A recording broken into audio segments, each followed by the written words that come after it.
Welcome to the People's Guild. Each week we explore the Splinterland universe with guests from all across the mythical land of Praetoria. Join us on our journey as we discuss the evolution of the game, the strategy, the lore, and the exciting path that lies ahead. To support the People's Guild, make sure you subscribe, rate, and review wherever you get your podcasts, and also check us out on PeakD, YouTube, and Twitter. Send your questions, suggestions, and epic battles in our comments through Twitter or email at thepeoplesguildspl@gmail.com. We'll feature the best in our episodes and maybe airdrop you some prizes. Thanks for tuning in and enjoy the show.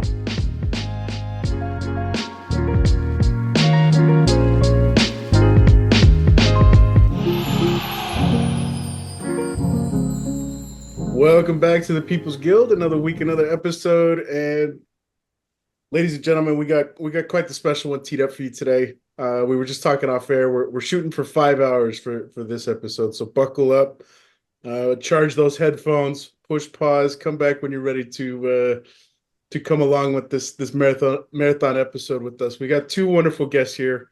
If you tuned into our episode a couple of weeks ago, you probably heard some casual smack talk for rankings on the People's Guild episode numbers, and Dave McCoy was chomping at the bit to bring his good buddy and our good buddy Azurkhan back on for a little bit of a roundtable discussion. So we made it happen. We're happy to have both of you guys.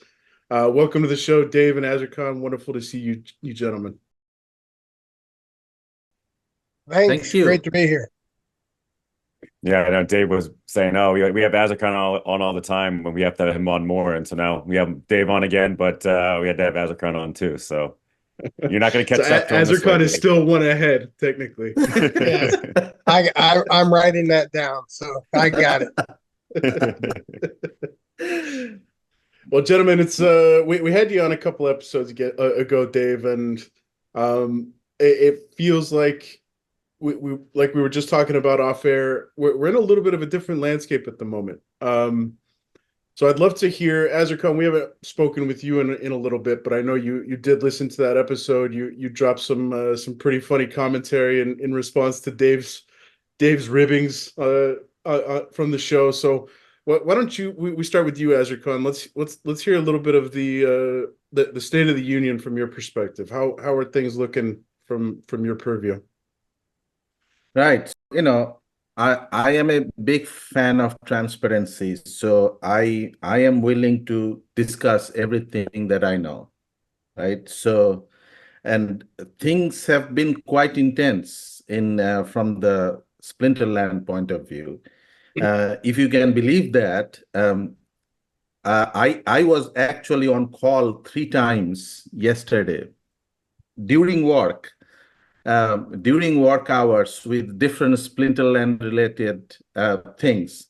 And one of the calls is with Dave. So, and we chatted yesterday for about 30 minutes or so late in the day. And before that, I had a call with Clay, and I had some call with, some of my friends at Hive. So we are trying to do a bunch of things simultaneously regarding these series of proposals that currently are active. The exchange proposal, then there is the validator node proposal, and there is a few other peripheral ones that are either upcoming or the barn proposal for the promo card that's already active. So there is all of these things that has significant money requirement from the DAO, and that gets Dave quite nervous, and me as well.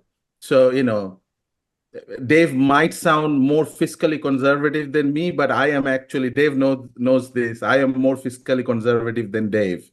So this got us rattled a little bit. So we tried to shake some trees and see where we can go. So that's the intro. So I'll pause here and let you guys start. That's interesting. Well, Yeah, that's a lot to kind of start with. So Dave, yeah, kind of why don't we jump into the the DAO proposal for the exchange listing. We talked a little bit on that on air. To me, I just flat out don't think it's worth the money at this point in time. I know people are big into pushing it. I know a lot of people kind of think once you hit one of those exchanges, it changes, everything that's ever wrong with any token you have, and everybody automatically gets rich. But I just don't. That's not what I see and what I've seen before. So, yeah, what's going on with the exchange listing? I'd love to hear your guys' take on it. And I think you both have voted for it. Azarcon, I don't know if you voted for it yet. Dave, I saw you did. Have you voted in favor? You voted in Azarcon and voted in favor of it as well. So, yeah, kind of tell me, what have you guys been talking about, and why are you guys voting yes for this proposal? I can give my position. I'm not really a big fan of it, but having said that, the it seemed like a large percentage of the community was, and people that I respect. Um, there's some people obviously that are for it that I don't respect, but people like Gold Matters and Michael B and Cryptomancer, I mean, those guys I do respect. So, I take the position that I don't particularly like it. I normally would vote no if it didn't go down the way it went down. But then after seeing all the voting, I saw that a lot of people did want it. So my position was, at least I want to make sure that it doesn't kill us in the process. Meaning, there's no hidden things in there or missing points that should have been added in order to make it a solid proposal. So that's why I was willing to compromise to give the people what I thought they wanted, but at the same time protect the things like AZ said. I mean, I am fiscally conservative. I don't want to see all of our money just thrown out the window in a Hail Mary type situation. So, making sure that we have the money to be able to do it, it was important, and also making sure that the potential exploit, which I described in another show, making sure that was taken care of. So once those two did, then just out of respect and good faith, I voted for it. I mean, again, just to support the rest of the community. Yeah, and the show that you're alluding to, for folks who haven't had a chance to check that out, I believe you're referring to your conversation with Aftersound. You guys chatted Yes. for a good 45 minutes. You kind of walked through your logic and thought process on that stuff. So shout out to Aftersound. Go check out his channel on YouTube. You can watch the whole thing, and we're not going to get into all the meat and potatoes of everything here. I'd kind of like to zoom out and look at some other stuff. But Azarcon, what would you like to say, man? What's your thought? So, as Dave pointed out, we are both fiscally conservative. So instead of going over the nitty-gritty of the proposal, which you guys already know, if not, you can read it. So there has been many amendments, and the amendments are suggested by both of us, both Dave and me. And the proposal author included all of them. And they are essentially included to protect the interest of the DAO so that, we do not get into money drain situation, right? So I recently wrote a post, and BJI, you saw that, which kind of shows us our stable coin situation at the DAO. We have about $550,000 worth of stable coin in the DAO, okay? And we have other assets, other non-Splinterland related assets, primarily ETH. But if we want to raise cash, we have to sell some of that, right? Which may or may not be a bad thing. ETH is high. We can consider taking some profit. So that's easy. However, even that may not be enough if all these proposals we started funding. So my angle has always been, as opposed to pointing out the problem, which is important, we first need to know the problem and then find the solution. I actually try to find the solution if we can. So I think exchange listing is important. It will get some eyes on us, and that is important. However, I do not want to spend $2.5 million or $3 million for exchange listing. There are other ways. So remember, I was part of the community when Hive was listed in Binance, and we listed Hive for free. There are still ways to list a token for free without paying any fee to Binance. We have some contacts in Binance, and there is and this is widely known. This is nothing secret. There is a method in Binance called Launchpad. A Launchpad is essentially a tool where you can launch a new token, but you do not have to pay the fee, listing fee to Binance to launch it. All you got to do, you got to pay the tokens, or you got to make your token available to Binance for trading.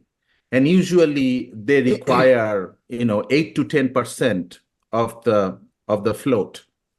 Okay, and you have to be, since we have a lot of staking, so there is some degrees of freedom, what you call float and what you don't, right? But point is, we have certain amount of tokens available for team consumption, which team will not be able to consume for legal reason. So these are tokens not in the DAO, but in the team fund. We can use some of the token for this. So that is not going to be a net cost to us. We will dilute in the process, right? Because we will make these tokens available for trading if we are successful. These are all speculation at this point. So I want to make that disclaimer. But this is one easy and cheap and prudent way, if we are successful, to get us listed in Binance. So Clay is working on that, and we have some contacts, and there'll be more information and other stuff forthcoming. Beautiful. So Launchpad, do we qualify for Launchpad? You mentioned the word new token. Is that new to Binance, or a token that is just beginning its distribution? Can you so there is a nuance there. Yes, of course, we are definitely not a new token. So there is a nuance there, but there is leeways around that as well, right? Binance is not US Supreme Court, and we all already know what US Supreme Court is. So there are rules, and there are leeways around those rules. So I cannot say whether we will be successful or not. There is no guarantee in this thing, but we have some contacts, and we are going to try to explore this avenue. In your opening comments there, Azarkan, you mentioned a phone call that you took specifically with folks at Hive. I'm assuming that these things are correlated, and you're starting to connect the dots between Launchpad, Hive, and what that means for us in relation to getting the token listed. So yes, the interesting thing here that you guys got to understand, and a lot of people have a lot of reservation on it, but we are effectively on Hive. We are on the Hive blockchain, and Hive blockchain also has a DAO. It is much more funded than the Splinterland DAO. I got to check. I think last I checked, we have about $45 million in the Hive DAO, and there are multiple projects, multiple efforts that are funded out of that. I am a Hive stakeholder. I have a controlling stake at Hive. There are many individuals who are directly listed and has much higher stake compared to my stake on Hive. We can have a conversation. what is happening at Hive right now, they are going to have a $100,000 promotional program. They do a lot of promotion. They support a rally car in Europe. They do a lot of social project in Ghana, like drilling wells, water wells. They do a lot of social project in Venezuela, and so there is a fairly substantial social project funding for Hive that is already approved.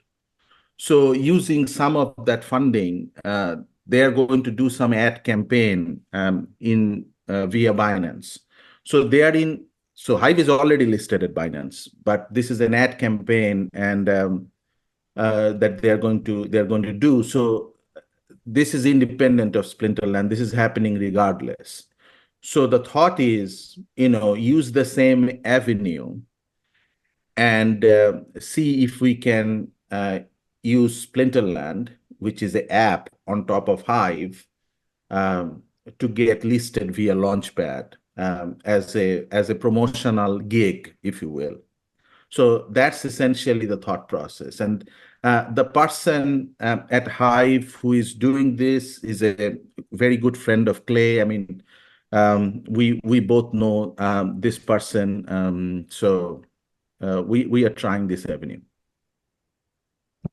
I'm kind of curious as to Hive sort of zoomed out, like the overall usage of Hive. Is that something that you, as a big shareholder in the share, do you keep track of?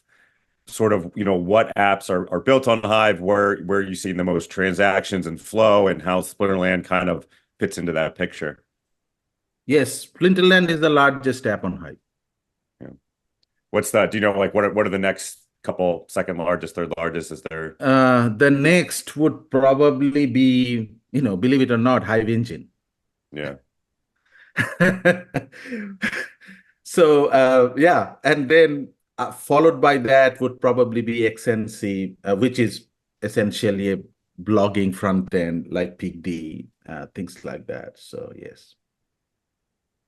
Well, there seems to be a lot of folks that believe, number one, Hive is not the blockchain for Splinterlands, and number two, without Splinterlands, Hive would cease to exist. You've talked about your belief in Hive time and time again, whether it's on this show or through your posts and through your significant stake into the blockchain. How much weight do you put into those arguments, Azarkan? And do you believe there's some truth to either one? The second part of your statement is probably true, which is actually pretty good for us. Your second part of the statement is, without Splinterland, Hive would suffer, and that is true. And most people that are pretty neutral, Hive is also a community, right? It's a group of people, and everybody has their opinion, and it's a slightly bigger community than Splinterland. So people have all kinds of opinion, and we deal with opinions. But the second part of the statement is true. Hive is not the ideal blockchain for that. I cannot argue with that, right? That's not the point of my argument. My point of argument is, okay, if you think there is another blockchain that is more preferable to Splinterland, do you have the ability or capacity to move to that blockchain? And the answer is no. Because the first thing I will tell you, you just ain't have the money. You ain't have the money, you ain't have the power, and you ain't have the interest from the founders.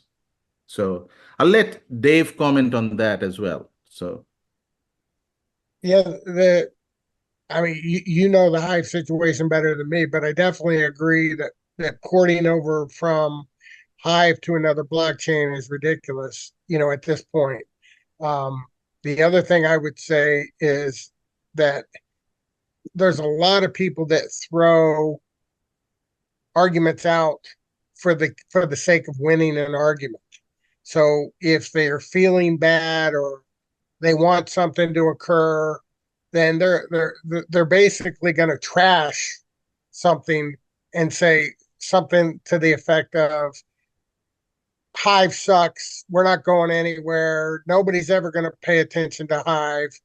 We got to get on Binance. And if we don't get on Binance, we're never going to succeed. And I mean, those are just arguments that are just made up. You know, they're made up to make a point. I'm not saying that, of course, Hive could be a better known blockchain, and that doesn't mean that it won't in the future. And of course, it is what it is right now. But sometimes it gets amplified by people wanting to make a point. You know, and so I mean, the way I look at it is, like, Splinterlands is a game. It's got to be a game that people want to play. It's an ecosystem that attracts financial investment. It's got to be an ecosystem that has good tokenomics that people want to invest money in. If they do those two things, then we're going to do great. You know, obviously, finding a way to market the game is an important factor, but I don't think that's been the problem that we've had up till now. I think the problem we've had up to now is we didn't have our tokenomics taken care of, and we lost how to make the game fun and make the users enjoy it, you know, day to day. So we handled those two things. I don't think marketing's the problem. We got plenty of money for marketing. We just didn't have the ability to retain the people. That's my position. Question on just the moving blockchains. I get it that, yeah, it doesn't make sense to move off Hive, but there have been instances where smaller blockchains have kind of forked over to be like a layer 2 on Ethereum or on BNB or on like ADA or something like that. Has there ever been any consideration or talks of Hive to say, would we get more visibility if we forked the whole blockchain to be a layer 2 on another main layer 1? Is that something that I don't know how that would work out with the Hive nodes, but I know that it has happened with other smaller blockchain projects. So is that something that's ever been discussed with the between the stakeholders at Hive? You know, when we were forking, there were a lot of discussion, but forking from Steam, and that's many years ago now. But now I think we are somewhat in a quasi-stable situation, right? And by that, what I mean is, you know, right now, I do not see any of the top stakeholders or witnesses of Hive is interested in doing that. So that's really the short answer. What I see happening with Hive in general, that they're trying to get traction in a lot of the developing nations, and they have been quite successful in multiple countries. And, you know, I don't know if you know this, like the other blockchain, Steam, which is, you know, we trash talk a lot about Steam, and there are good reasons for that. But when Justin Sun try to do the hostile takeover, he also has a token called Tron, right? I don't know if you know this, but Tron is actually extremely popular in a lot of the developing countries. It is, I know it still has a pretty high essentially, market cap relative yes, to a lot of stuff, so I figured it yes, does. Yeah. and it is essentially used as a currency in a lot of the developing countries, just because the transaction fees are low and, you know, it is easily available in multiple places. So the reason I say all this, because I think Hive has found a niche, and I don't think it is trying to be one of the premier blockchain or be tagged along with the premier blockchain. I think that ship has sailed, and nobody's interested in that. Well, I think, you know, I listen to guys like you and guys like Matt Clark who have been around Steam, been around Hive for ages. And Matt Clark in particular has a very keen interest in, you know, how is Hive impacting, you know, economics in places like Venezuela. And I don't, maybe I just don't have my ear to the ground enough on some of these other blockchains, but I don't know of any other blockchain that is attempting to move the earth the same way that Hive is trying to tackle these real world problems. It's all good and fun to have these, very volatile bull and bear markets that you see with, things like Ethereum and Hive. We've kind of been a little bit left out in the cold with some of that. We did see, a pretty strong start to the quarter. Hive went from below 30 cents to, I think it hit as high as 45 cents within the last couple of weeks. It's since retraced a little bit, but it's back trading around 40 cents, which is the highest it's been in my recent memory, and consistently. So, I hear things like what Matt Clark pays attention to with the impact on the ground and in real people's lives in places like Venezuela, where, we worry about inflation back home. We don't know what inflation is until you go to Venezuela and, a dozen eggs costs a month's salary, sort of thing. Like, it's absolutely asinine, some of the stuff that they're dealing with. And Hive is the great equalizer. So, maybe there's a lot to be said for what Hive as a project and its ambitions are huge, right? And Splinterlands just happens to be going along for a ride with that, which I think is, I think back to, maybe it's a little bit of a marketing tale with Aggie. I think about the, peace, prosperity, and freedom, and wanting to impact, the third world countries and folks that just don't have a way out of, this thing that we call life. And he aspires to have Splinterlands be that out. Well, I think Hive, that resonates particularly well with what Hive is doing as a project. So yeah, I don't know exactly where I'm going with that, but I think it's really important to pay attention to, what is the higher mission statement of the blockchain, and is that something that we want to be associated with? And for me, the answer, I'm not looking for Splinterlands to 1000x. I don't think it's going to happen. Realistically, I don't think it's going to happen. Maybe if we were on one of these other blockchains and there was all sorts of capital flowing in and we were listed on one of these central exchanges at the start of the bull, maybe. But I would be much more content if we just have slow and steady growth. This game continues to give back. We continue to see new development and have fun and new cards and, a continual influx of new players and, maybe eventually esports and all this other stuff that comes with a growing, popular, fun digital trading card game. And I would love, don't get me wrong, I'm not saying I don't want to see SPS hit that 50 cents a dollar. I would love for that to happen. And I don't think that that's an unreasonable aspiration for the project. But I am completely okay with not seeing that 1000x. I think as soon as we start aspiring to be that, we're going to be attracting the wrong type of people. The extractors. I think that's exactly what Splinterlands was subjected to. Mid to late 2021, and where are those people now? So yeah, it went off the rails a little bit, but Dave, let's hear your 2 cents, brother. Number one, I completely agree. You basically are a dinosaur. So, you bite your tongue, Dave. Yeah, some people around here don't want that. I mean, this is crypto, and we have to go up like 1000% and down 900%, and all kinds of crazy things. But no, I mean, I agree. I mean, any business has got to be built if they want to survive, kind of like how we've been built, and as a testament, we've been here for 6 years, and I believe we'll be here 6 more, and hopefully 20, 30 more, and in order to do that, you have to address the issues to the ability that you can. And a lot of people, they create these unexpected they create these expectations that are just not fulfillable. For instance, yeah, I mean, I would like to have 10 million people joining the game, but if we don't have a way in which it can be funneled and properly done, that it doesn't make sense to spend the money to get 10 million people. So you have to handle, like, what's it like as a player.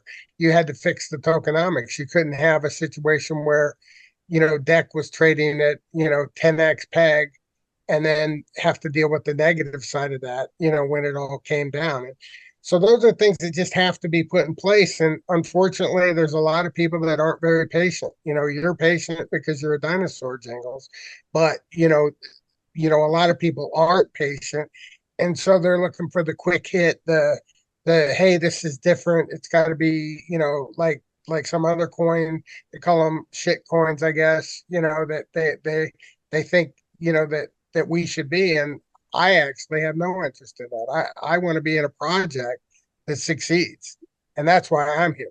And, I'm looking for 3 years, 10 years, many times into the future. I'm not looking for what we do in this cycle, and nor do I think it's prudent to sacrifice the money we have in some kind of Hail Mary.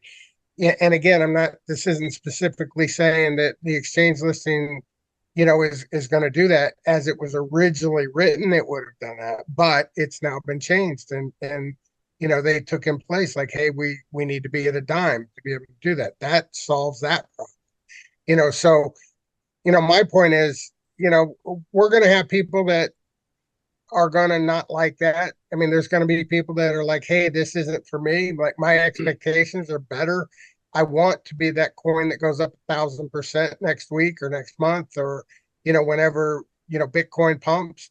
And if that's the case, then we're going to lose those people, in my opinion, because that's not how Matt works. That's not the DNA of the company. And it is going to be a situation where I think, and we've been through this before with J69. There was expectations that he had. They didn't get fulfilled, and he went on a rampage, and essentially even went to the point of suing the company and tried to get his way. So, it didn't work, and a lot of those people fell by the wayside, and the minute they were gone, the minute all those people that had unrealistic expectations, got tired and left, lo and behold, boom, we had a massive run. So I think it's going to be something similar. I'm not saying that we're going to have a massive run. I think it's important, like you said, you want to be able to come in and enjoy, new cards, enjoy, the comfort of knowing that the DAO's got money to be able to support projects and things that we need, and and that the team has money and that they can support things. So a lot of this is, common sense, but only the dinosaurs can see that. Well, Hap, I want to hear you reveal yourself as part of Club Jurassic, bro. Where's your dinosaur flag, man? No, I agree. I agree with that. I agree with that sentiment that, yeah. I've said this before. It's, I'm not here to get rich or make money for retirement. It'd be great if assets went up, but I like the game and the community, and I want it to be stable. I think stability is more important than these big swings.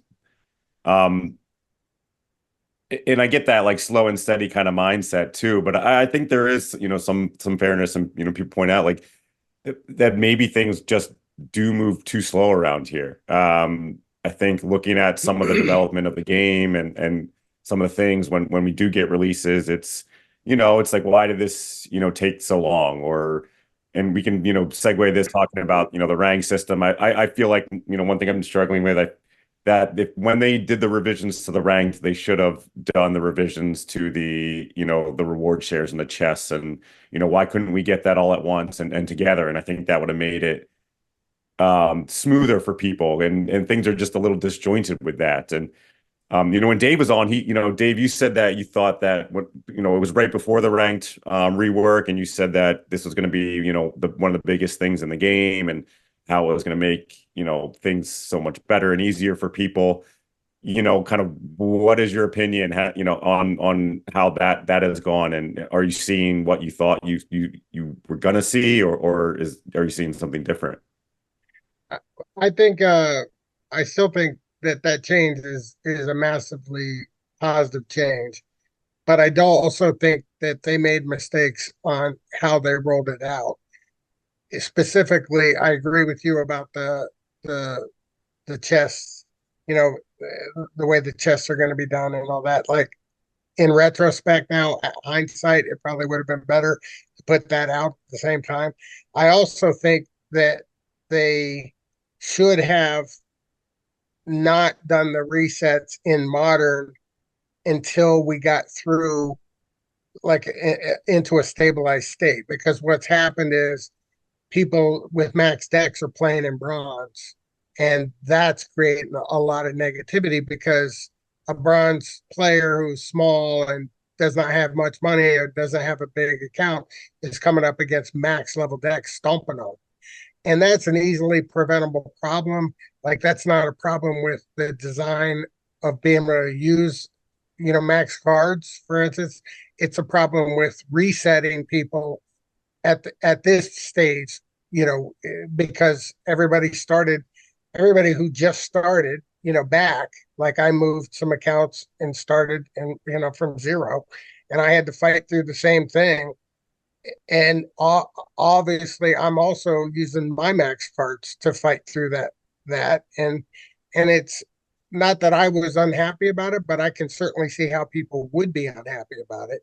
And I think it's a simple solution. I mean, they could literally just not reset until like silver level accounts are in silver and gold level accounts are in gold, and everything gets a chance to clear. But they didn't do it that way.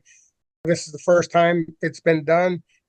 They made a mistake, but do I think it's a mistake that can't be fixed? No, of course I think they can fix it. I think there's several things they can do to fix it. So that's my take, but I still believe that the using of the max level cards is the only choice, because when we had leagues, when everything was league bound, the problem is you were permanently stopping people from being able to compete against the meta decks. Now that's not the case.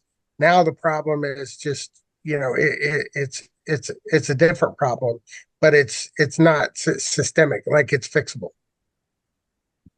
Azakron, how about you? And I know you have a lot of different Scholar accounts, and so what are you seeing, talking with them and playing yourself? So, I agree with Dave. So, lot of the max level cards that were, in the previous season played in bronze, because you have to start climbing from zero. They have now moved up. Now, if somebody creates a new account, that will be new account with max card, that will be zero, and it will have to move through bronze, and at that time bronze players will be stomped, just like Dave pointed out. But again, I started, just to test this theory, I started an account with my leftover cards, and it's nearly maxed CLRW. It doesn't have any rebellion. It doesn't have anything else. But it is a maxed CLRW deck. And I have moved through it. Now I am placed somewhere in the middle gold. Okay. So now you can argue, okay, middle gold, you are still playing a max deck in middle gold and you are stomping people, right? And you play gold, you know that. Yes, you will say that. However, let me tell you this. This is still early season and I am in middle gold. If I actually play daily, which I don't, if I play daily, I will be moving up to diamond, because this early in the season, if I'm in middle gold, I will be confidently moving up to diamond, and then I will swing between like high gold in early season to middle diamond in the late season, which is the right place for the deck. So you got to give people 2 seasons to adjust, right? The problem with a lot of this is the patience of people, right? So it has not been 2 seasons. It's been, we are going through the second season. and the reward adjustment is on August 2, which is the end of the second season. And I agree with Dave. They should have done that, both of them at the same time. But you guys got to realize a lot of the speed related issues that you are facing is money, and people. They had 2 layoffs. They are working with a bare bone staff right now. Okay. And so there is a cash problem. There is a cash problem throughout this ecosystem, and we are trying to get as much done as we possibly can with as little cash we possibly can. So that is the answer to your speed problem. And I understand it is circular, just because a lot of the elements are not the speed that the players want, because we don't have the money or people to deliver that at the speed that most players want. And there we go again, right? That's the circular problem. But we have to deal with it. Well, that's a nice segue into kind of another area of conversation I want to navigate to in just a second. But I do want to call out, and I completely agree with you, Azarkan. It's the second round of layoffs was not even 6 months ago. So if we look at that as kind of Splinterlands 2.0 in quotes, we've got Yaba who's taken the helm. I'm going to shout out Aftersound again. He did a kind of 6-month recap of what has Splinterlands looked like under Yaba's tenure, and it's a lot of green lights. There's been a couple of places where maybe Yaba's misstepped, or maybe the team promised something and then we push came to shove and we had to wait a little bit longer. Lands 1.5, I think we waited an extra week, mostly because it was Thanksgiving, if I'm not mistaken. And therefore the team was all off on vacation. But for the most part, if you look back at the last 6 months, Hep, we had Joey on the Battle Royale 6 weeks ago, and he was saying that he was play testing internally already the new ranked system. And lo and behold, 2 weeks later, it was in flesh and blood. It was rolled out full production. So all things considered, obviously there's things and aspects of the game that I would like to see coming a little bit faster and a little bit more quickly on the heels of one another. But all things considered, I think, we're not doing nothing. If you look back at the amount of development that's actually happened in the last just 6 months, it's a lot. So yeah, it's an interesting one. So real quickly, let's pivot to, so we were talking about the issue of cash, and kind of at the beginning of the conversation, we were alluding to all of these, this huge flurry of proposals that we've been kind of, faced with the last week or so. The DAO is kind of facing, if all these proposals pass, we're essentially going to be, turning our wallets over and dumping all the cash on the table and starting from square zero.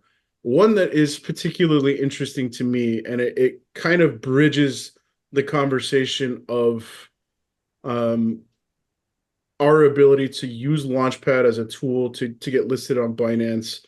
Matt specifically addressed his opinion of pursuit of the centralized exchange listing, and his immediate pushback was, we need the SPS validators.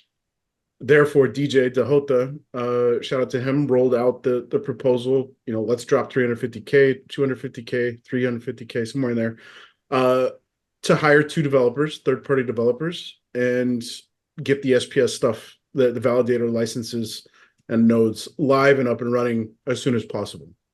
So two-part question, Dave and Azarkan, is this an appropriate expenditure that we should be taking on as the DAO? Number one. And number two, is this something that would strengthen our argument in pursuit of leveraging Launchpad as a tool to get us onto Binance sans $2.5 million? Well, I'll answer my perspective on it. I think there's a lot of great things that we can spend money on.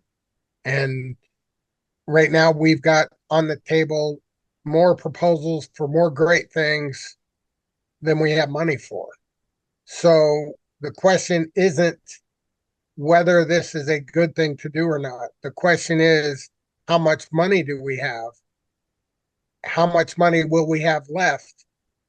And and we have to make a decision based on that, as opposed to just, hey, this is a good idea, let's do it.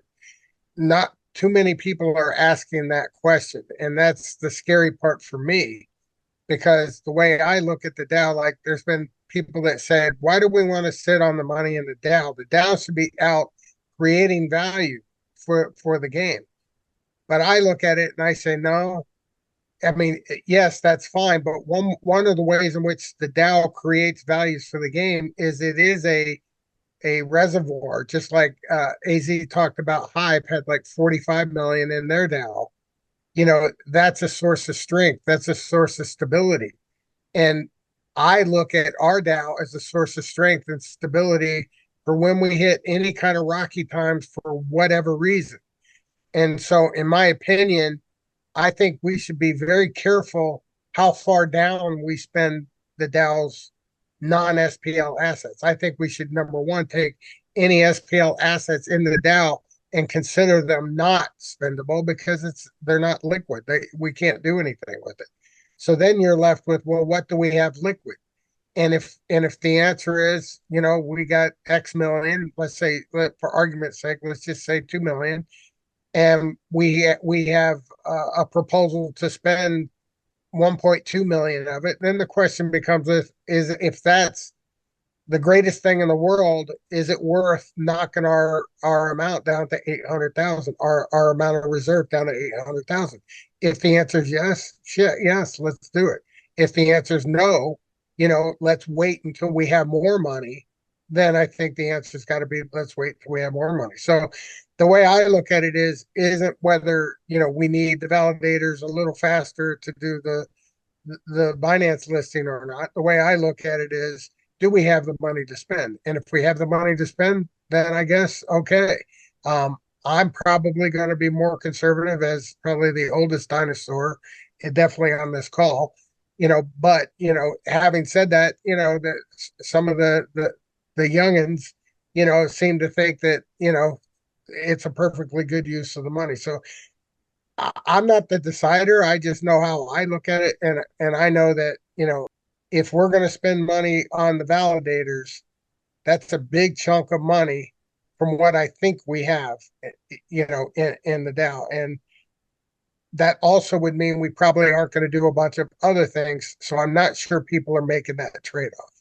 But I'll let AZ, you probably have a different take or a more elaborate take on that. No, I mean, I have the same take. I'm just going to tell it just more straighter than you, which is what I normally do. And you love me for that, Dave. So yeah, I do. So we all do. Yeah. So BJ, that proposal is dead in water. Okay. So let's just start there. I sent something in the chat and I asked, you know, I basically tagged HEP. So HEP, you can follow along. So yesterday I had a public discussion on the proposal page with Matt, and you can read the whole discussion. But, you know, I'm just going to summarize it and just I'm just reading what Matt wrote as is. So towards the end of it, and basically, I pushed back on the you know, on the price or the price tag of the proposal and what is that we need. And there is a little bit of discussion there you can read, but I'm now reading Matt as is because I want to be50 and truthful on this. So Matt says DAO has over. I asked about DAO, that DAO has only 550K of stables left. So Matt responded, the DAO has over 2 million in non-SL funds available, which is true, mostly is ETH. And as for the timeline, in my experience, it all depends on the lead developer. There are some developers who make projects go on and on forever, and there are some who know how to get things done and often surprise you by how quickly they can do things. I have the later sort of developers already picked out to lead the project, and I plan to try to get it done with or without the help of the DAO. This proposal wasn't even my idea. So, answer to that, I responded, I agree and welcome your plan that you describe on the second paragraph. It makes sense. ETH is a blue chip. I hope we can hold on to it, at least for the exchange listing, if that ever materializes. For a salary paying type of funding, if we have to sell our blue chip holding, that would be unfortunate. Okay. So there you have it. So basically, Matt is saying that he got the man for the job. Okay. He will get it done.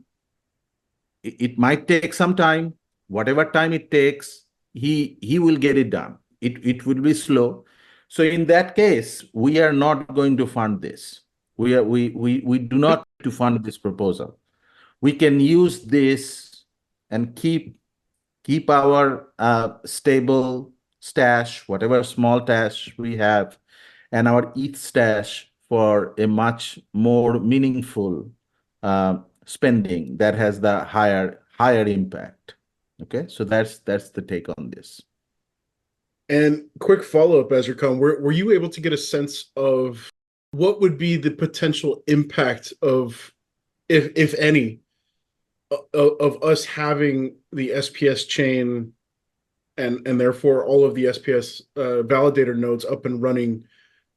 What impact or lack thereof do these have on our potential launchpad leverage into Binance? It's important. It's very important. And here is the other angle, we were discussing yesterday, and I have always been a proponent of writing a Hive DHF proposal. The validator node license funding can very easily be a Hive DHF proposal. But that proposal needs to be initiated by Matt himself. And there is a process to, write proposals for Hive. And Matt is a Hive witness. Matt knows exactly how to do this. And Matt has funded many proposals in Hive. Have never written one.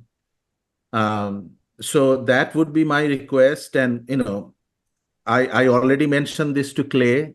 Clay, Dave, and I, we had a call yesterday about various things, and this was one of the things we decided, and Clay will follow up on that. There are a lot of things that we cannot ask for funding at Hive. For example, we cannot ask Hive funds to release a card. That will not get funded. And I will tell you why, because that is specific to the game.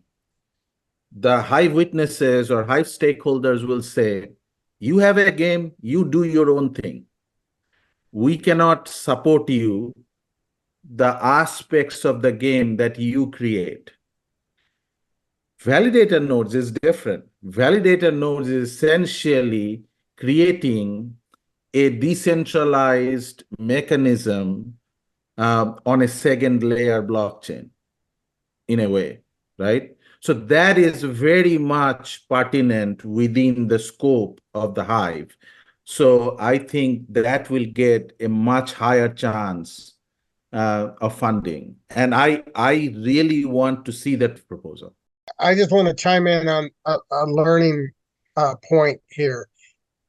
Just because I want to look at the amount of money spent and make sure that we spend our money appropriately doesn't mean that I don't think that we shouldn't try to still achieve goals that people want to achieve.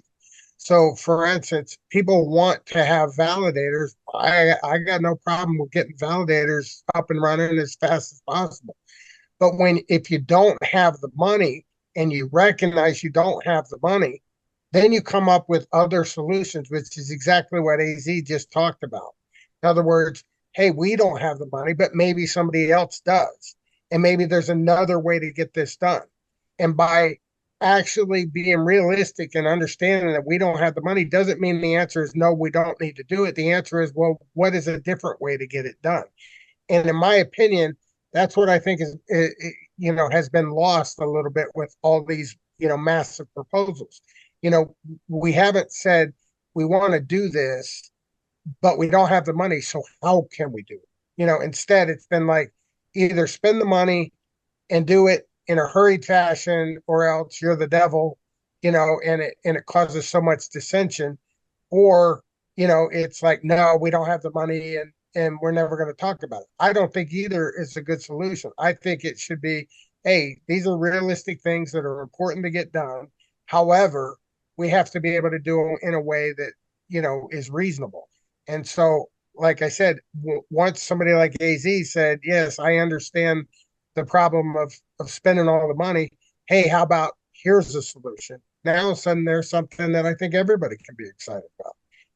And we preserve our money in the process. I just want to bring that up.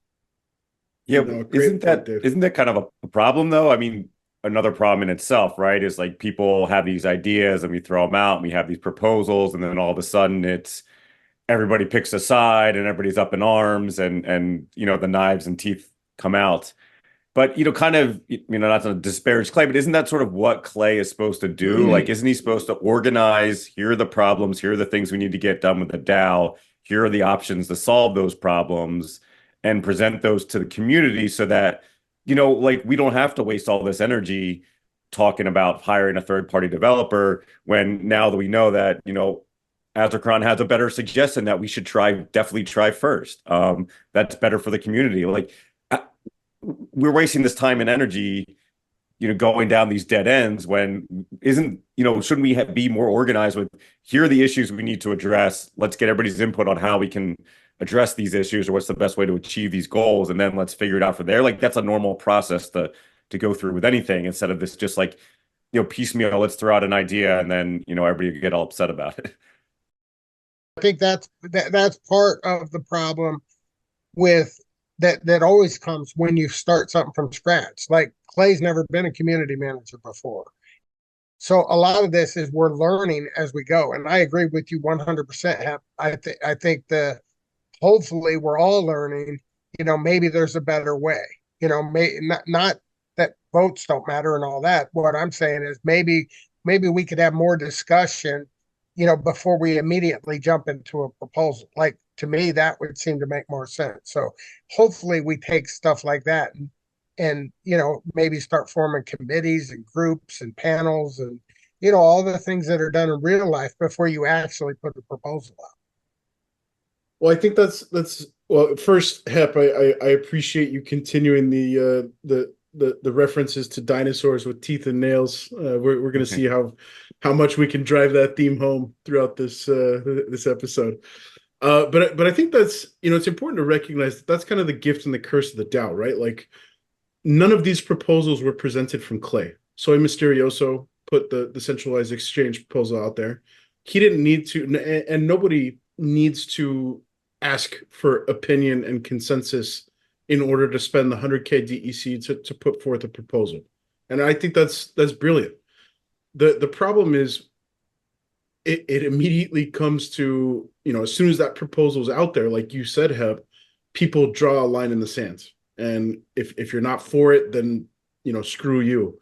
And if you're against it, then, screw you too. There's, the bigger picture and the most important piece for all of this, at least my take home,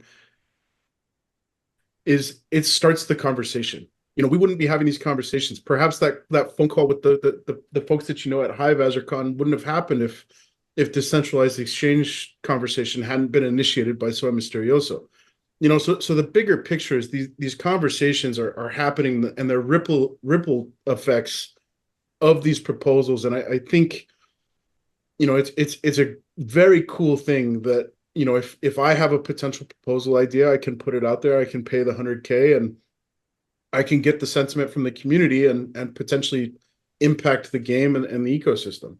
I don't want to move to a place where that's not possible. I think we can do things better as a DAO, but when you start to look at the fruit that is being bared from these proposals, whether you agree with them or not, the conversation is the best result that we could have. And because of these proposals and the subsequent fallout, and then the subsequent conversation, we're moving towards a better solution to achieving, we're achieving the same end through different means, and none of that stuff would be possible unless the community was enabled to put forth these proposals without first having to get approval from somebody like Clay or Azarcon or whomever.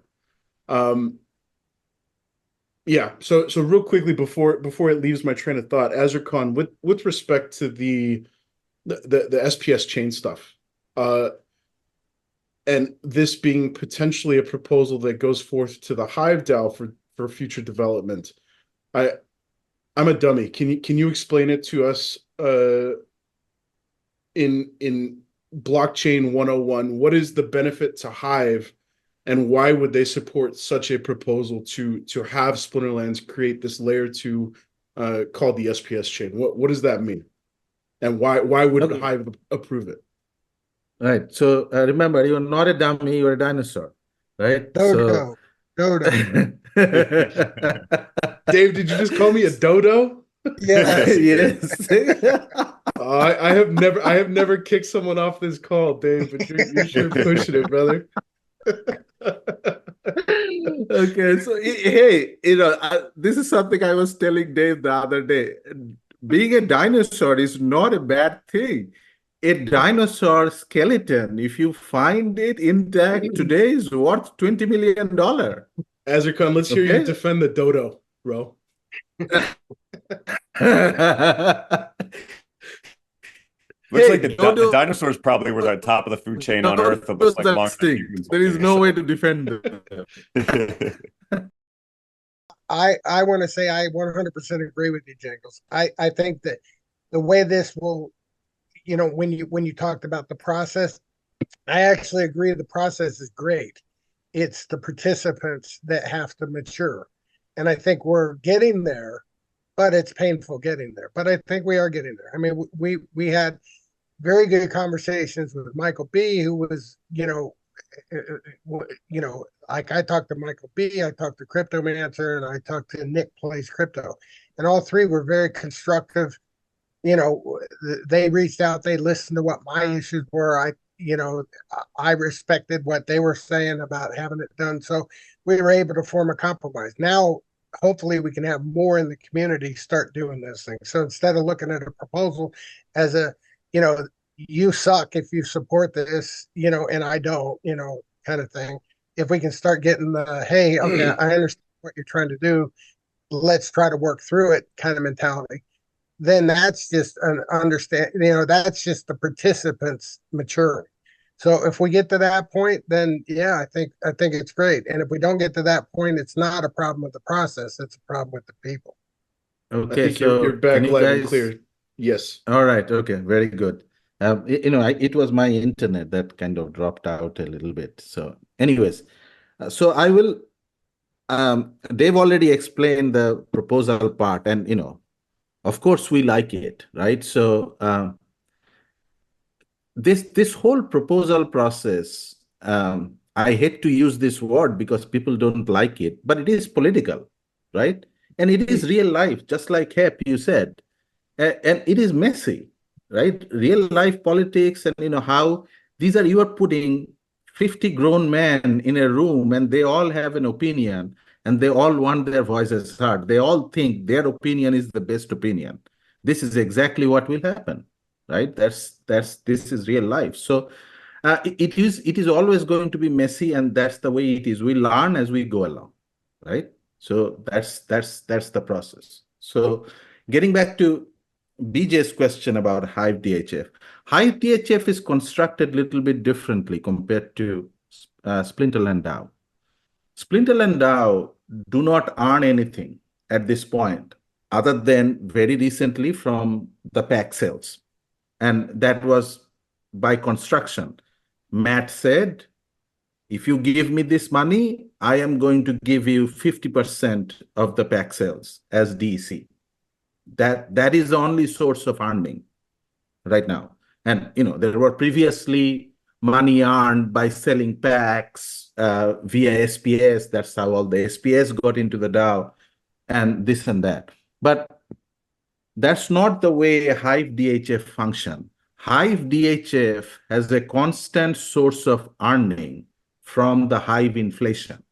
So Hive is also an inflationary token, right? It drips out, and there is as Hive is constructed, there is a portion of that drip that goes to the DHF. There is a portion of that drip that goes to the witnesses for running the chain. There is a portion of that drip that goes to the reward pool. There is a portion of that drip that goes for advertising and things like that. So there are allocation of the inflation that goes directly to the Hive DHF DAO. And that's how Hive DHF DAO is funded. Okay? So at any given time, there is a set amount of Hive and HBD in the Hive DHF, but it is variable. It's constantly changing.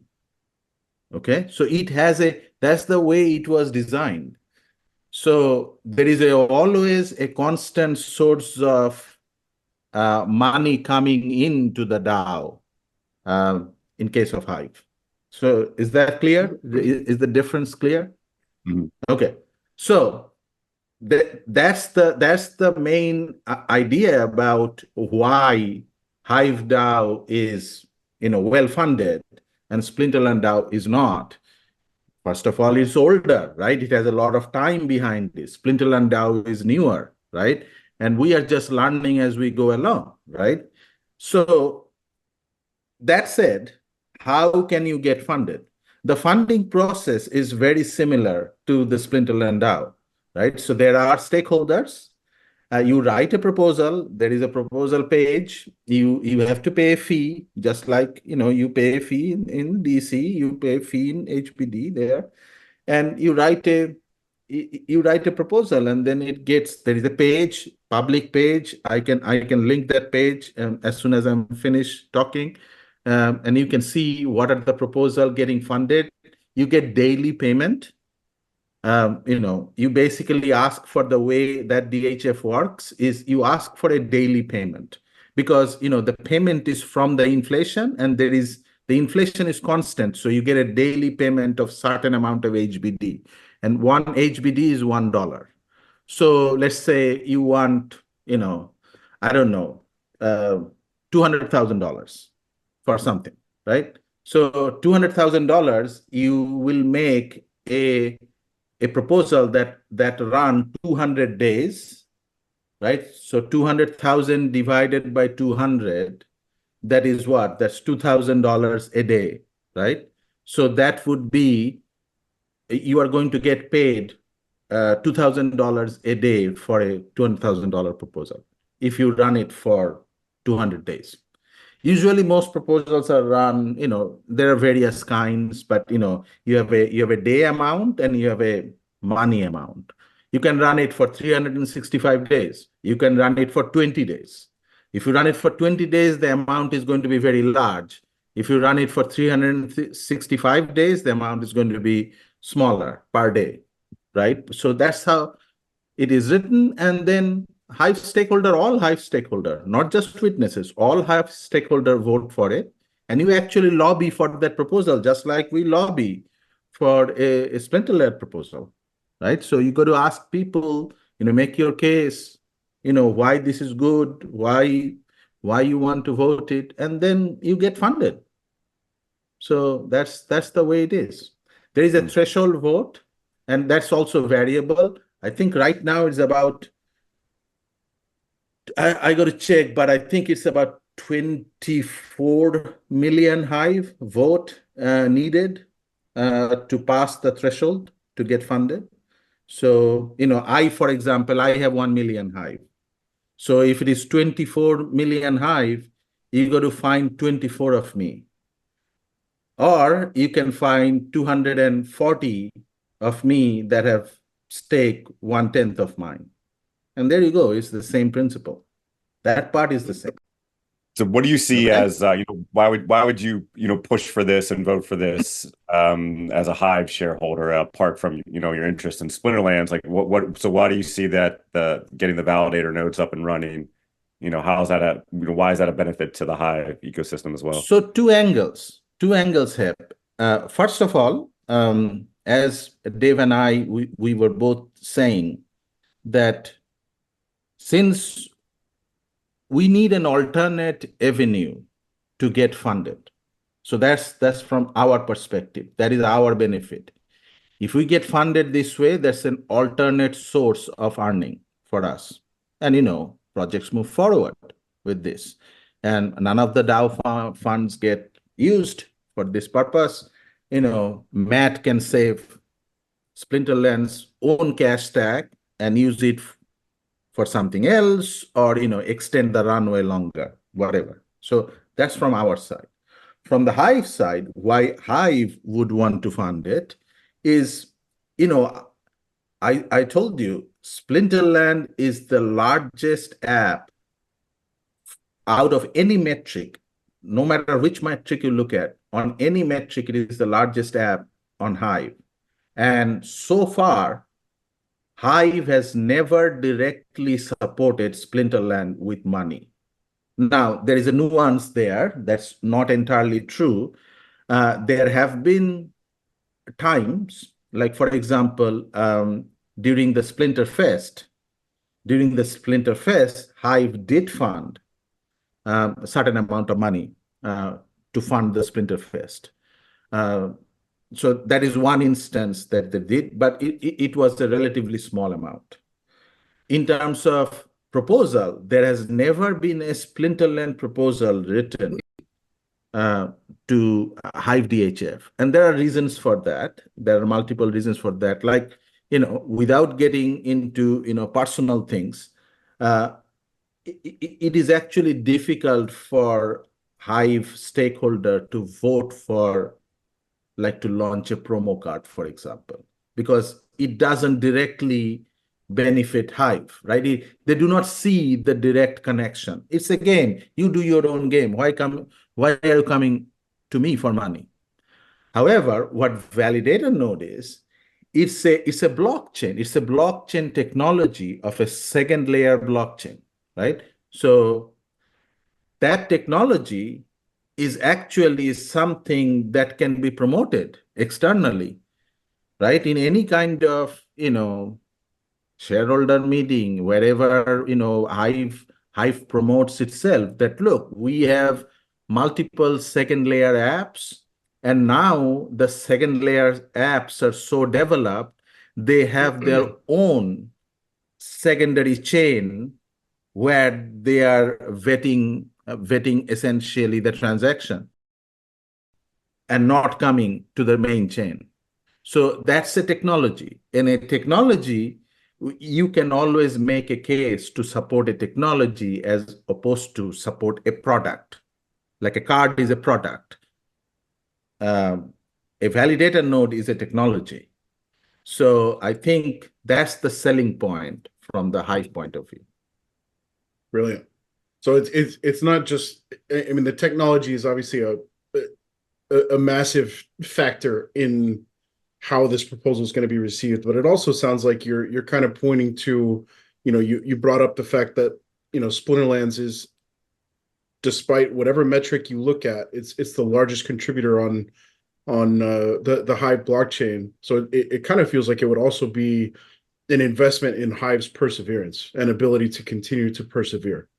Well, that's some incredible relieving silver lining from all of this stuff. So folks, and Dave, we were talking about this a little bit off air, and I want to bring this up because I think no matter how you slice it, the current pre-proposal to proposal process is messy. It gets ugly. It's political. People fling stuff across the aisle, and yeah, it's not a pretty process. And we were talking about this before we hit record. Do we need to adjust the semantics surrounding the pre-proposal period? I put out the idea, and I think this is probably a pretty good solution. Anybody who puts the 100K DEC, that proposal should go to official proposal, regardless of whatever kind of feedback. If it gets downvoted to oblivion in the pre-proposal quote unquote stage, whatever, it will get downvoted to oblivion when it gets to official proposal. But regardless, I think anybody who puts up that 100K DEC, their proposal should see the light of day as an official proposal and have a chance. That said, I think, Dave, you called out the idea of renaming the pre-proposal phase to something more akin to, a discovery phase for the proposal, or, information gathering, investigation, whatever that looks like. Because one of the biggest buttons that was pushed with respect to the centralized exchange proposal from Soy Misterioso was that the folks who voted early day one, they rescinded their vote because by day 7 the proposal looked completely different. And you plug in any proposal into this situation, and it's not a good feeling, right? You're voting on something that you come to find out 7 days later when it makes the official proposal stage. Actually, that's not what I voted on at all, and I get that. That's a frustrating feeling. So instead, Dave, let's start with you. I'd love to hear your thoughts around, shifting to a place where days 1 through 7 is purely discovery. It's collecting feedback, and it's knowing for a fact that I have 7 days to edit, amend, adjust, cycle that process through 1, 2, 3 times through those first 7 days. And then the second 7 days, days 8 through 14, is the official proposal phase, when obviously no amendments, no edits can take place. Right.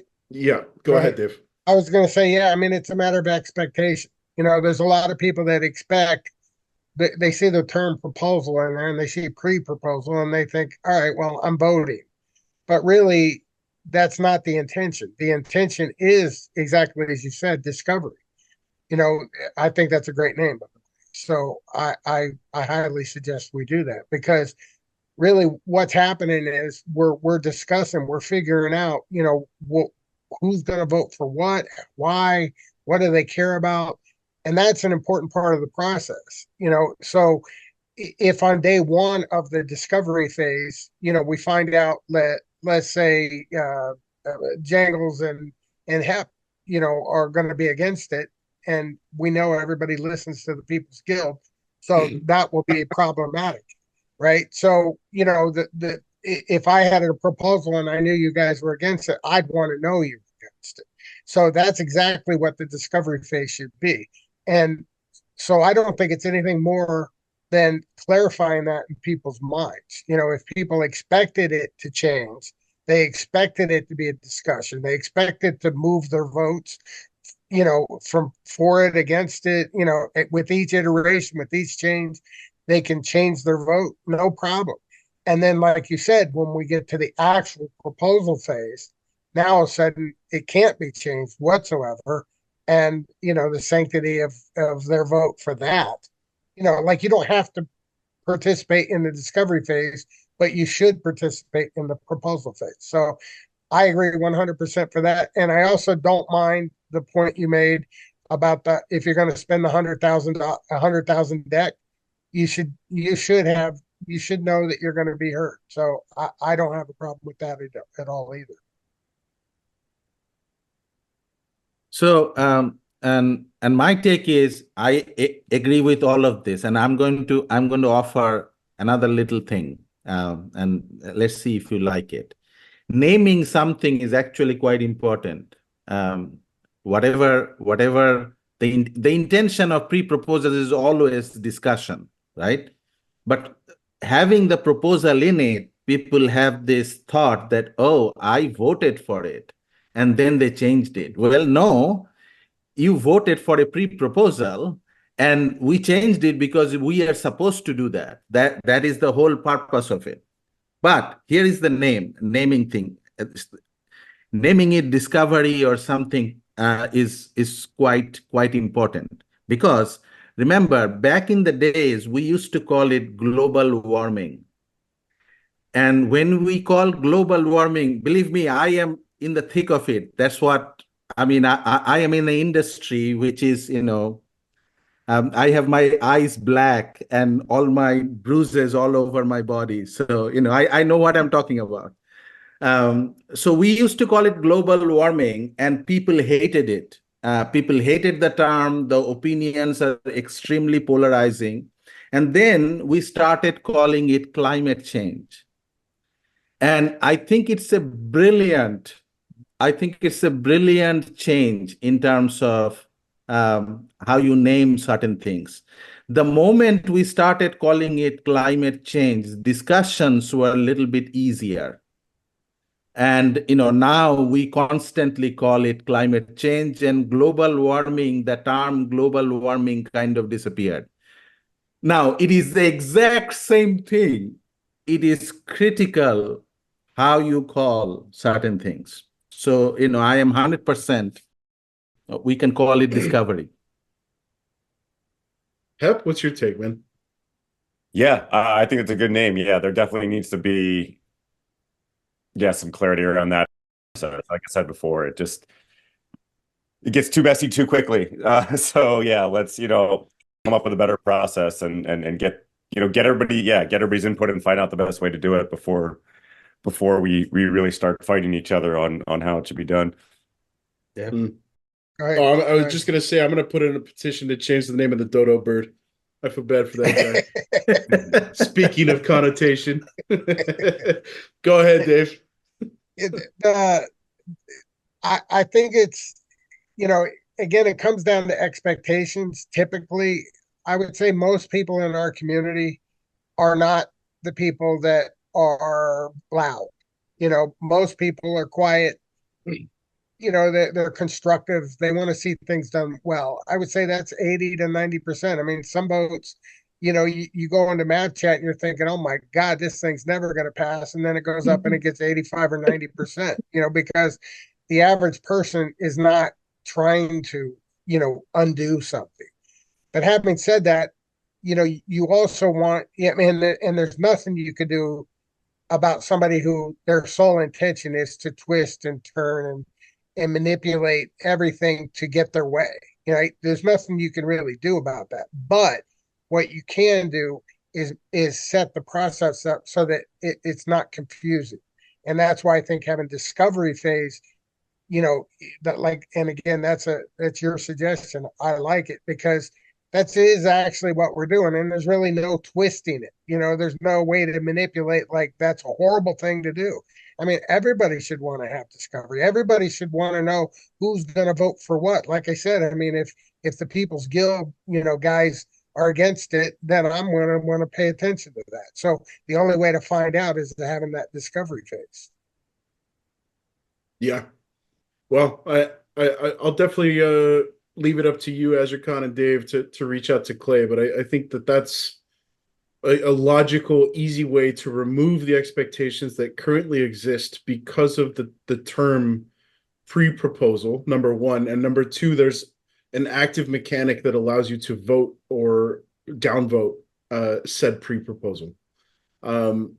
I think if we remove both of those things and instead call it discovery or something along those lines, where the pure goal is, cyclical feedback and implementation of edits and amendments, a lot of folks will have the expectation that, oh, okay, my vote doesn't matter at this point in time. Let's see if I'm more than capable of contributing to this conversation, okay, or I can sit back and watch and see what this proposal turns out to be when it hits, day 8, which is then the official proposal phase.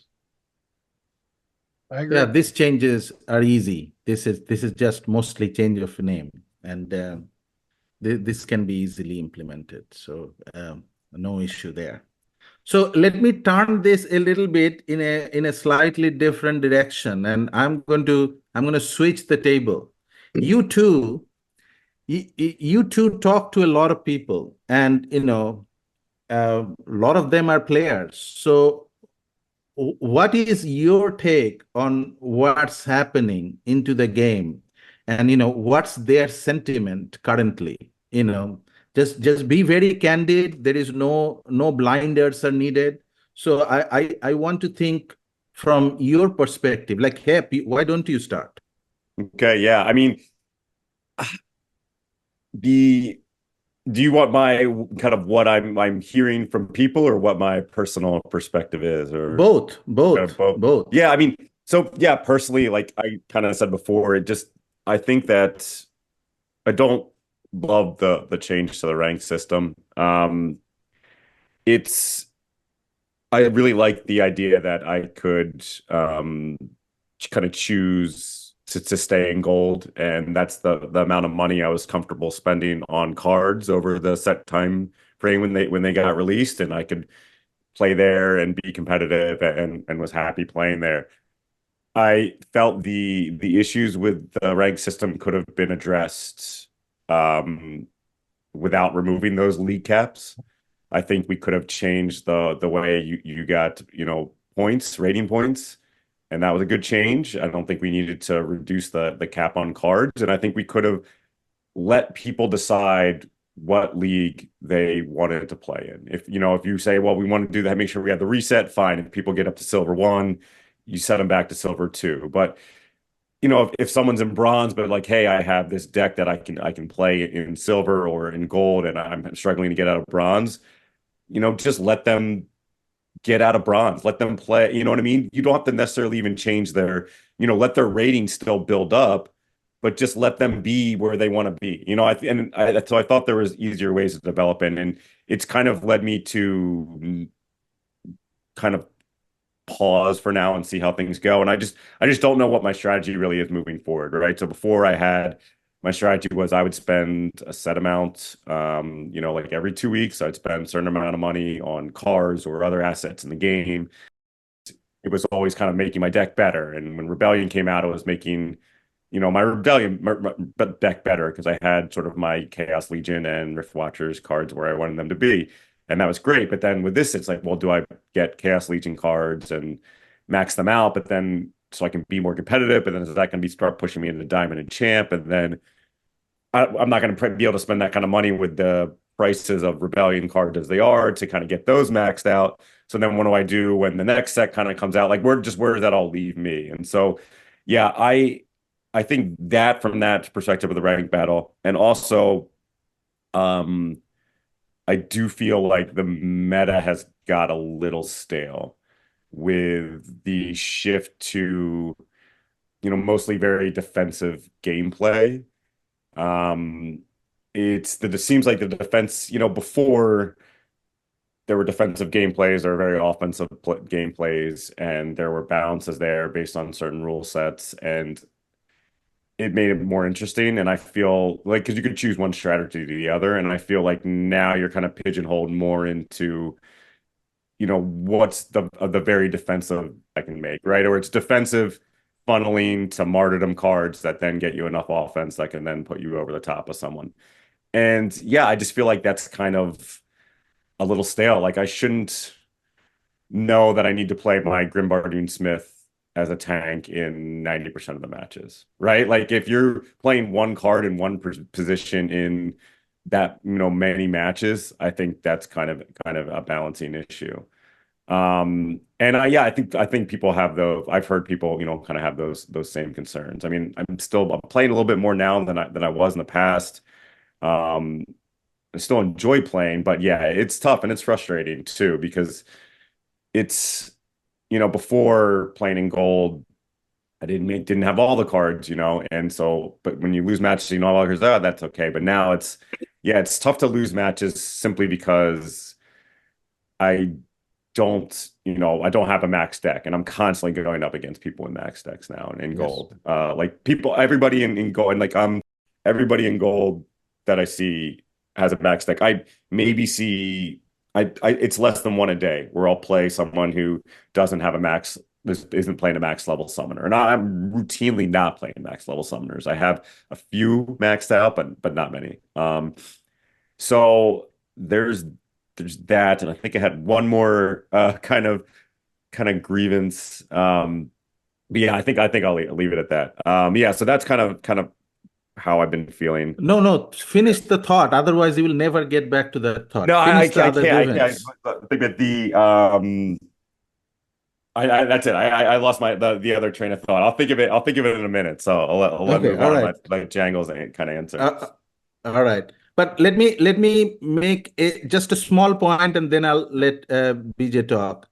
One, I think you are talking about the Grimbardoon Smith, Lily Grimbardoon Smith combo being played over and over again. You do know that there is a card coming, Vera the Vile, and I think that destroys Smith completely. So, and you know that. How you know that? Just check the price of Smith. Yeah. Price is a big equalizer. You cannot lie to price. I think the Grimbardoon Smith price dropped 50% since that is released. So, again, Heb, the only thing I'm going to say to you as a potential solution, August 2 is coming. So see how that plays out with the reward reset. And then, 1 month from now, the Vera the Vile is released, and I think the Lily Smith combo days are over. Yeah, no, I've always said too that, with this, things that I thought were going to be an issue, I think they were. But I did, I said it before in here, like I'm going to give it a couple seasons. Like you said before, it's not even 2 seasons yet. Give it a couple seasons.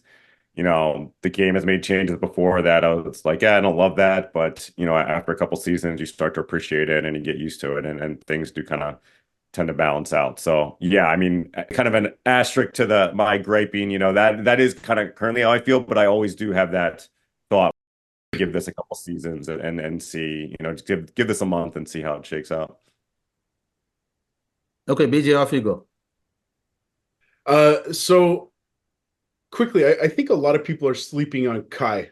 I think Kai is going to do a lot of things to negate Grimbardoon Smith almost immediately. Venka the Vile is going to completely squash Grimbardoon. But if you look at the kit that Kai has, she's got Ambush and Shatter and True Strike and Reach. So if you run something like I'm looking at the oppressed cards that are currently available, you can pretty much wipe Grimbardoon Smith off in the ambush rounds with Kai kind of leading the helm. You've got another True Strike that is Barrack Snake Eye that's going to be dropping 4 damage. You've got the legendary Soulbound Earth card that does 4 damage and oppress. So all of a sudden, Grimbardoon is going to be much less relevant in 2 days from now. And I'm with you, Hep. It's stale. If I see Lily Grimbardoon on both sides, I push skip, see who wins. I have no interest in watching 25 rounds of fatigue. It's not fun. And I think a lot of people feel that way. It's when Scattershot becomes the meta, it's you don't like having RNG completely dictate who wins the battle. And I think both of these cards are going to bring that back into the favor of control, which I'm very much looking forward to. Yeah. Oh, I now remembered my one other point. Now that you said that, see, I knew I told you I'd remember once that. Too late. But Too late. You know, I gotta circle back. You don't know. This is and so like I think this is kind of there's probably very few people who are facing this issue, but it is an issue for me where being kind of in Gold 1, you're going up against a lot of max cards, and it's the meta for max level cards and the meta for gold level cards is different, and it's hard to know what I'm actually playing against. Even because you see people have max level summoners, or someone's got Lux Vega. You just don't know, like, are they playing all max, all what cards they're gonna have that are maxed. And so it's just it is, not super different. It's only like a couple extra abilities here and there, but it can be very different. And it creates this issue where it's like, I don't know what I'm even potentially facing to even think about countering. And so it makes the game a little more straightforward to me, where I'm not necessarily thinking about what my opponent's gonna play to try to counter that, because it's very almost impossible to be able to predict that, because I don't know what abilities his cards are going to be running at, and I don't know if he's going to retaliate from his Demon Shark or not, and then that's a big thing too. Like, do I play my Archimists, or are they going to have their cards at a gold level and only be doing 4 damage, melee damage, as opposed to max level and doing 5 melee damage, and the force field isn't going to kick in, So it's just like another wrinkle on top of it, that it kind of makes it so I'm just kind of straight playing, what I think might be the best to the rule set, as opposed to counters, which is a fun and interesting part of the gameplay that's kind of made it more difficult. Yeah. There is a very easy solution to all this. I'll just put a $5,000 Dodo fund and get you a max deck. I don't want that though, Ness. You know what I mean? Like, it's one of those things where, like, I don't, the Dodo Nation. You don't want the Dodo Nation? No, because that kind of, that's what I liked about the game, is like, I liked that I could play in gold, and I could have a perspective of the gold player, and I like that that's where I felt comfortable being, and that's very generous. I very appreciated that. But like, right, absolutely. I totally agree with you. I have a ace gold player, JM. Jay, we call him Jay. Jay loves to play gold. He is the king of gold. And he really was. He basically said the same thing. He do not want to play gold anymore. And I said to JJ, just wait a couple of seasons, and let's see where it lands, and then we can have a discussion. So you are not alone, Heb. So this is somebody who is best of the best in all formats. And he's saying the same thing. So I hear you. Yeah. I 100% hear you. Yeah, and I think I played a match against Ula Ocean the other day. Their rating was like significantly lower than mine. So I was like, oh man, are they just like not into it at all either? It's interesting. I mean, some of those people in the top, clearly had, or decided to get max level cards and just push up. But yeah, there's still people, who are probably like Jay and me, that are just kind of like, and that's the thing too, is, David, comes back to what you talked about before. It's like, I don't want to just try to spend a bunch of money to buy a bunch of cards and hope that I can get a bunch of SPS, and SPS is going to go up really quickly, and I'll sell my assets and then kind of walk away. Like, that's not what I'm doing here. Like, I want my strategy to be sustainable. I want it to be sustainable for something that I'm doing. This is how I'm spending my funds. This is how I'm going to play for the foreseeable future. And to me, that's why, like, it would be very, very easily for me, to go from the Chaos Legion cards that I have to get just a max Chaos Legion set, or close to max set of a bunch of the cards. It really wouldn't be like a couple $100. I could do that. It would not be hard. But that's, the decision I've chose not to make, because, like I said, I don't want to be then falling into that trap where then when Rebellion, or when Chaos Legion goes out, like, I have basically only a silver level Rebellion deck, or then, like, I'm not going to be able to afford at the prices that they're at, unless they're super cheap Chaos Legion cards forever, which is, not going to happen. So yeah, that's kind of what I want to be, is like, I just want to be able to find that steady path that I can have just going forward being here. And so that's what what I want to figure out and still working on. The only comment I would make on that is I think your idea of entering the league that you want to play is a solution.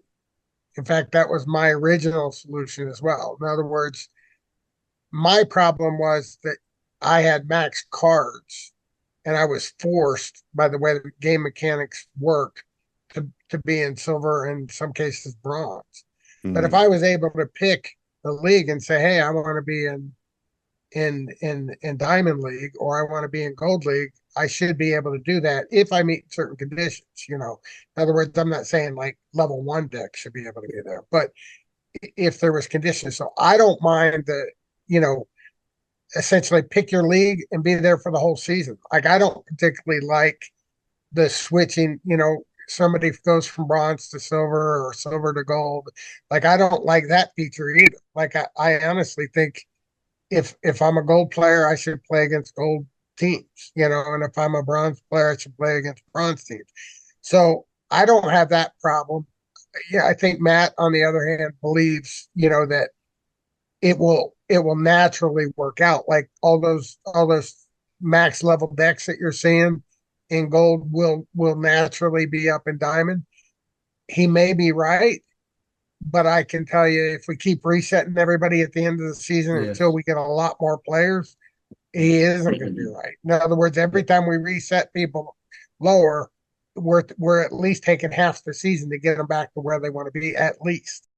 So therefore, you got to wait till like the very end to pop up, and that's just not a fun experience. So I Yeah. think that in That was the same issue that we had with the previous thing, right? It's yeah, like even if you wanted to get out of Yes. bronze, you could do it, but you needed to wait till the last 2 days until there yeah, was enough Yes. ratings Yes. inflation that you could do it. And so yeah, it's still the same problem. Yeah. right. So Yeah. I mean, I think it is solvable in multiple directions. I agree with the premise, that you want to be good in a particular, level.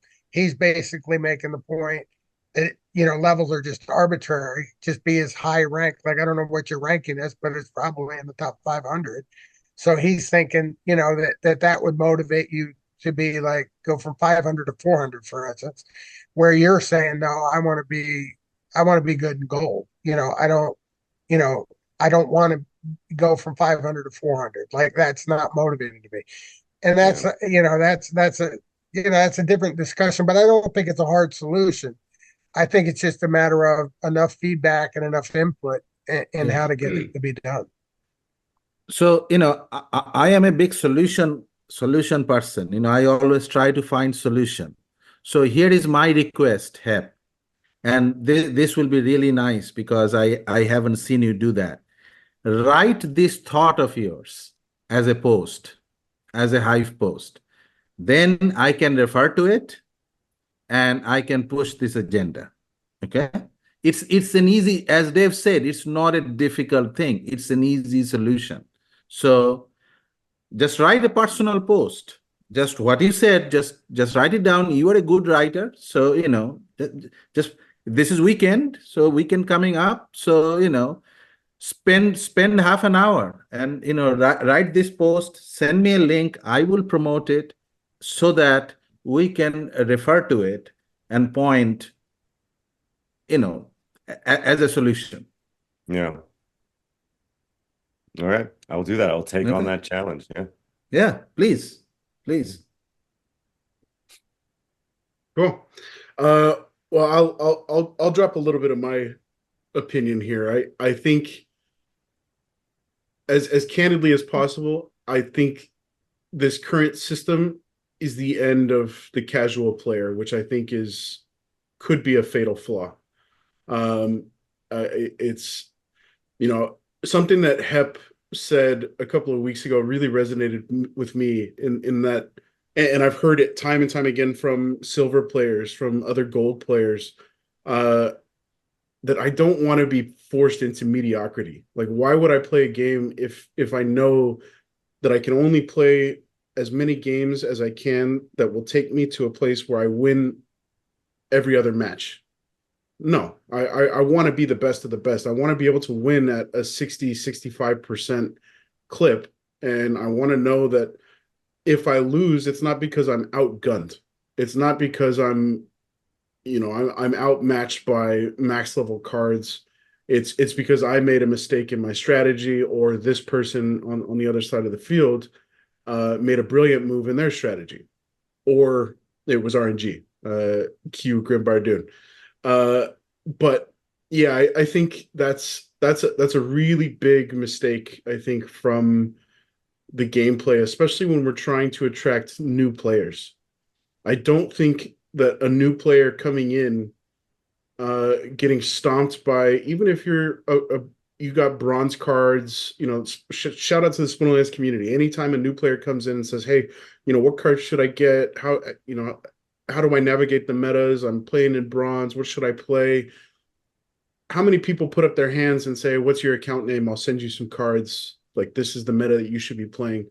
Well, all of that's gone out the window now. Like, I can't just delegate my extra level 1 Immortalis to somebody and expect them to see any sort of success with that. They're going to get smoked, even if it's just by a silver deck. There's, the amount of abilities that jump from league to league. It's really tough to compete when you're outgunned. Like, you've got to be an absolutely brilliant strategist to do it. And unfortunately for new players, the only way to accumulate that strategy acumen is by playing. And if you're just getting smoked out of the battlefield, well, you're going to toss in the towel real quick and say, "Okay, well, I only invested $25, $30. It's not worth my time to continue." So I'm with you guys. I think leagues, in some way, shape, or form, need to re-enter Splinterlands. I don't know if you guys have seen it. I know, Dave, you did take a look at the. I started a little bit of a Google survey, just trying to gauge feedback, see what's what, see where does the sentiment lie, and this is a lot of the stuff that folks have been kicking back is very similar in nature to what Hep just shared, and I think it's a learning lesson.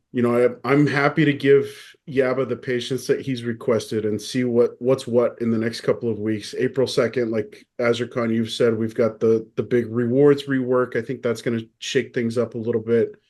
And that's something else I would love to talk to you guys about, is the reward shakeup. But before we get there, yeah, I think, we need to go back to the drawing board in about a month's time and see, where is the real sentiment? Are these gripes warranted? Is it ruining the player experience? And is it going to discourage our accumulation of new players? Which is whether you're here to invest or you're here to play the game, we all want that. We all need new players to come to this game and enjoy the game and have fun, like the four of us on this call all have grown to do, and we love this game.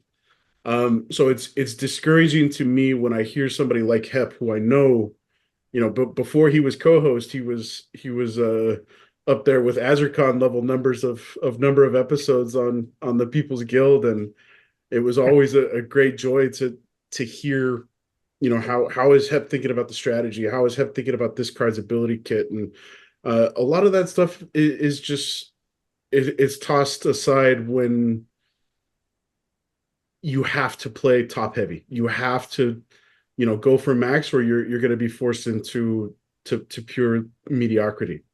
And that's not to say, I mean, Azurkhan, I run into you from time to time. We're competing for spots on the champ leaderboard, and if you're winning at 50%, you're probably going to end up pretty close to the leaderboard. You've got to win at a not a too much greater clip to end up top 10, like Mondroid, Truls, Cavantes, those guys. But even those guys, they're right around 65% for the most part. So there's not a great degree of separation in terms of win rates, but in the lower leagues, the sense of competition is gone. And yeah, so my take is I think reworking ranked 100%. I agree completely with you, Dave. It's one of the biggest shakeups to the game, and a positive, necessary shakeup. but I feel that in its current capacity, it's going to be the end of the casual player, which I think is that's going to be our Achilles heel. That's going to kill us. Yeah, and I would agree. If we continue to reset, basically, here's the issue: we don't have enough players, right? We don't have enough new players. We can't get enough new players because they got to face the max level, decks in bronze, right? So it's the chicken or the egg. So if we continue to reset people, every season in modern, where none of this has to do with wild, but if we continue to do it in modern, I agree 100%. We're never gonna, we killed the new people, basically. So we just don't have enough new players to get there. So if we don't reset, then what happens is eventually, like Zircon said, he'll get up into the gold level and probably into the diamond level. And and I'm not saying don't reset diamond. That's different. You can set the champ guys back to low level champ if you want. I'm not saying that. But what I am saying is those bronze, silver, and gold players, every time they get reset, you're basically throwing them back down into a level where they're stomping on anybody that had aspirations down there. So if the answer is we're going to continue to reset, then I don't see any other solution than exactly what Hep said, which was, we should be able to pick our leagues and stay there. Yeah. So, to answer you have and BJ, both of you, you basically said same thing in two different ways. But one of the comment, BJ, you made, that death of the casual player. So that's a pretty strong comment, right? And I agree with you. I mean, I have no disagreement there. So again, what I recommend, instead of writing the AI script on, like, when we publish this particular podcast, you can write your thought underneath it. This thought, and I want you to write this phrase, death of casual players. So we keep a record of it in writing because that's your thought process. So that's a pretty serious thing, and obviously we do not want that, right? We want casual players, and the angle is definitely clearly what we had before was also not working, right? So instead, what Matt suggested, we blow everything up, we completely remove all thresholds, and let's see what that does. And he never said that would be the final thing. He said, let's start from there and let's see what the real problem is. And as soon as we identify what the real problem is, we can tailor the leagues to that problem. Okay? So what it's sounding like, I think this reset every time in the bronze, silver, and gold, that is probably unnecessary, which relates to the choice. If Hep wants to be in gold, he can be in gold. So if the reset doesn't happen, if there is a choice button that I want to be a gold league player, I want to be a silver league player, diamond champion doesn't matter. They can reset. They can reset down to the bottom of the league every time. And this is a solution that can be fairly easily implemented if we collectively think that will help. Okay, but it is oftentimes it is very difficult to refer to the thought if it is in a podcast, if it is in a YouTube video. So please write it. Please write underneath this podcast as it goes, and we will refer to it, and we'll seek a solution. I would also suggest that he put the timestamp in that we talked about it as well. Yes. Yeah, good call. I'll tell you what. So with that Google survey, I'm gonna let it run for a few more days. Continue to collect as much data as I can, and maybe I'll try and do some sentiments analysis, because there's been a lot of there's a blank section for anybody out there who's listening. I'll plug in the survey into the podcast show notes. You can hop in and provide some response if you feel so inclined.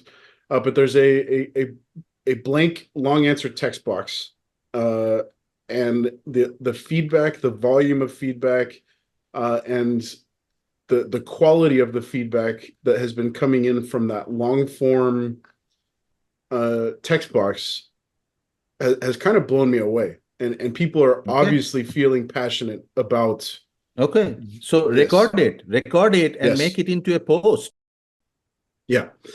So I think what I'm going to do is twofold. One, I will collate everything and put everything into, kind of an organized thought process of a post. And number two, I'm going to share this data directly with the team.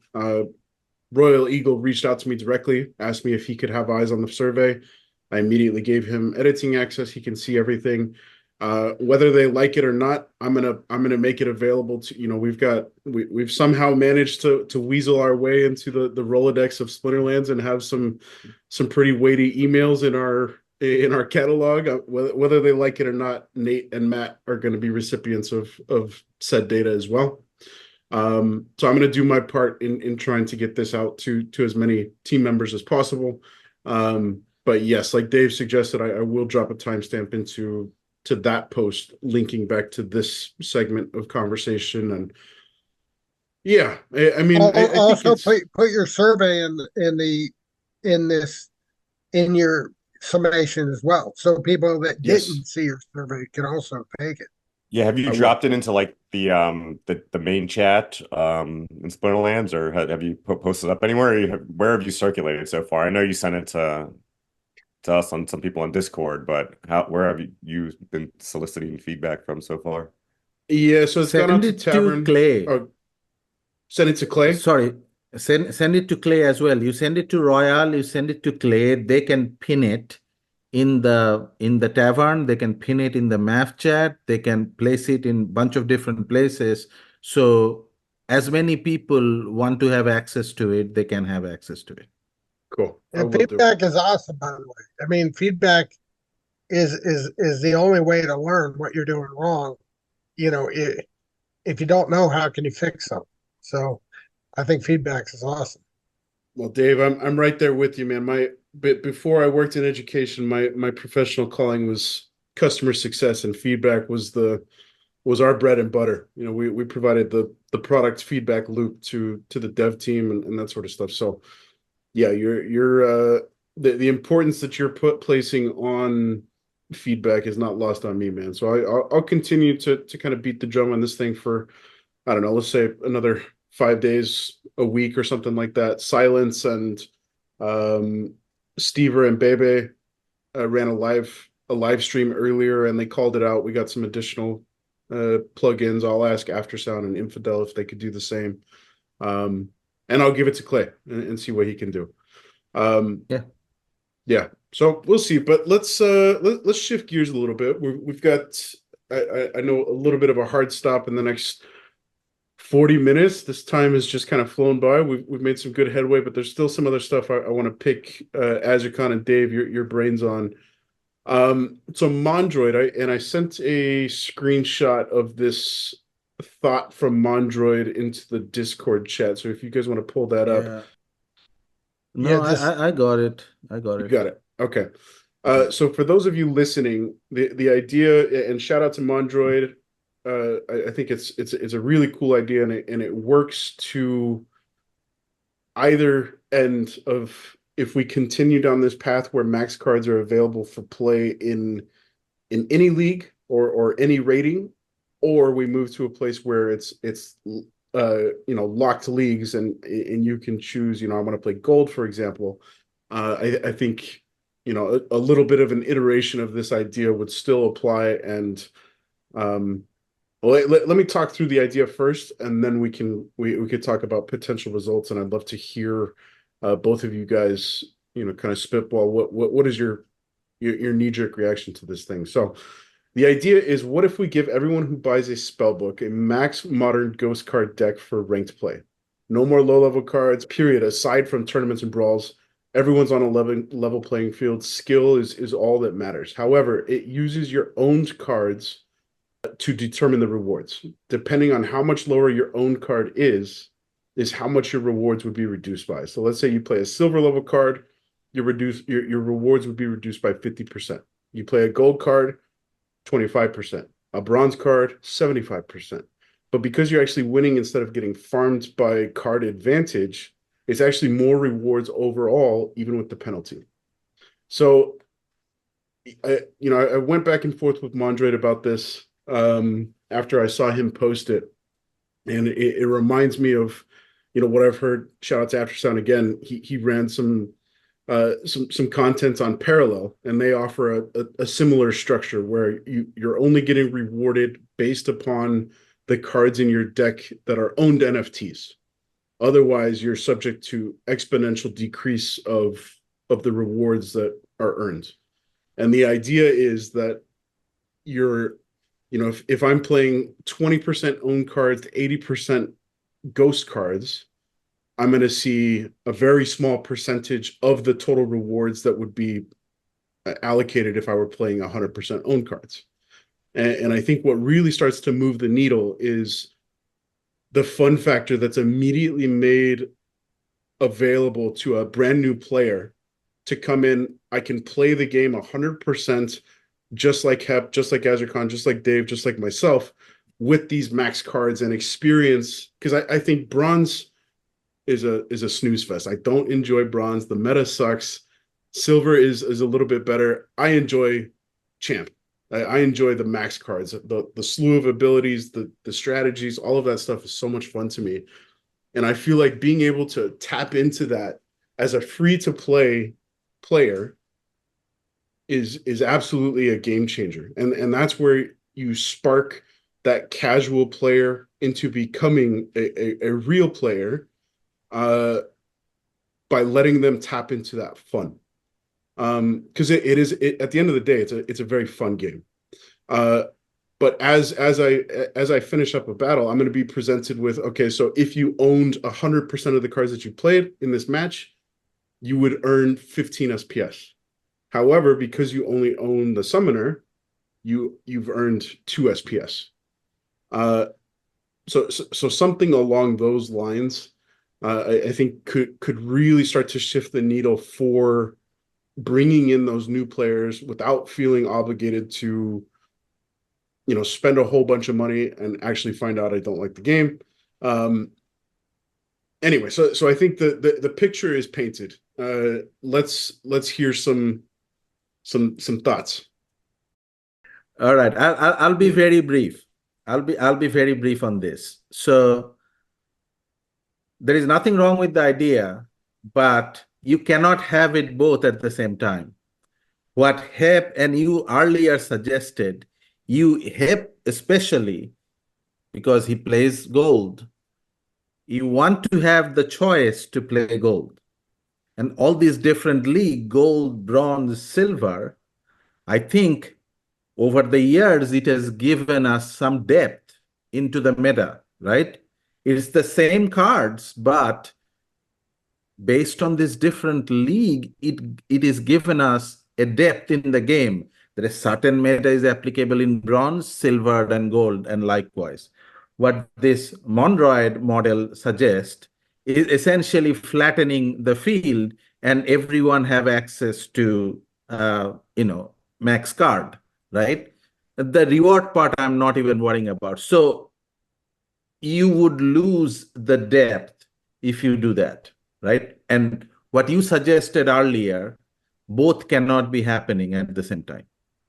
Well, let me interject really quickly. So this is where I think we could iterate. If I'm a brand new player, my buddy is Hep. Hep introduced me to the game. He says, "Oh yeah, I love gold. I should play gold. Okay, I'm going to play gold." Well, I choose gold as that brand new player.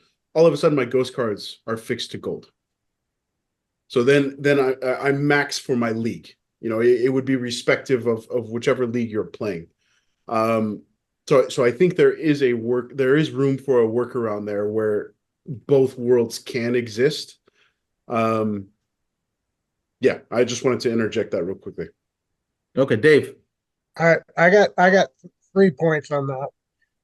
One, I think it should be a new mode. So I 100% agree that using ghost cards is a great way to entice people to join the game, period. If you wanted to do a reward format, we can create rewards. Like AZ said, he's not worried about rewards. I'm not worried about rewards either, because we can easily take some rewards from Wild, some rewards from Modern, or create new rewards for a new mode, right? So if this is a new mode separate from what we have now, I think it would be interesting, fun, and a great way to attract people. Second point is, I agree that you could set the ghost cards even more fun. Would be you could choose the league you want to learn about, basically. So I want to play this mode in gold. AZ wants to play it in diamond. Jangles likes bronze because he's just a masochist. So whatever. The point is, you would have access to all the cards, right, in that new mode. And the other thing, the third factor is, in order to enable this to happen, match liquidity is an absolute must in both the old modes and in the new modes. So we have to develop team run bots of varying skill strength to enable that to be a thing.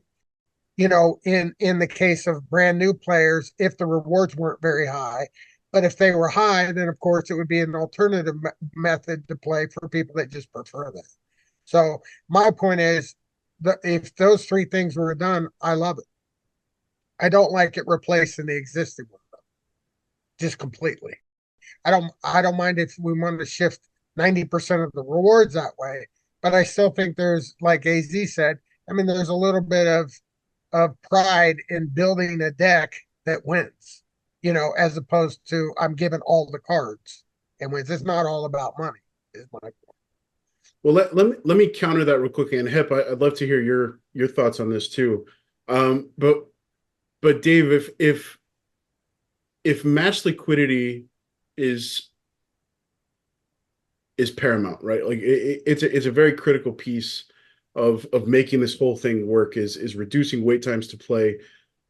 Would you have a problem playing somebody who, win or lose, they earn nothing, but it gives you the chance to earn all of that SPS that you would earn anyways, just knowing that it's a new player granted access with all ghost cards? Would I have a problem with that? No. In other words, I don't mind that if we had bots that weren't earning. I'm not talking about player-owned bots. I'm talking about team-owned bots. I think it's a great idea if we had, good, better, best, type situation where the bots were there to provide variable, gameplay and give people a match. And it would do a lot of things. So no, I don't have a problem. I'm not sure I understood the question, so maybe no. I think you're right. You're right on there. And what if some of those quote unquote bots were actually new players playing with ghost cards? Is there a difference? Yeah. The difference is if you added them into the way we do it now, I will call it the legacy way. The way we're doing it now. I see that being a problem as what we have with bots in the first place. And that is, there's the exact right team to play, right? And a computer is going to figure that out. And it's just going to magnify that problem, meaning you're going to play as a human against other people that, let's say, use a bot. And now all of a sudden, there's going to be you don't even pick, and the bot will just pick the perfect team, and the human will have no damn chance.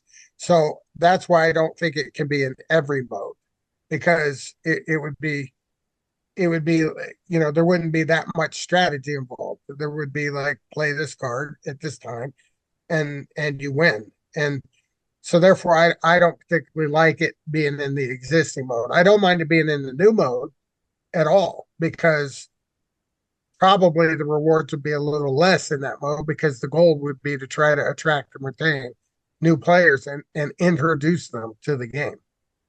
At least that's my off the cuff remark.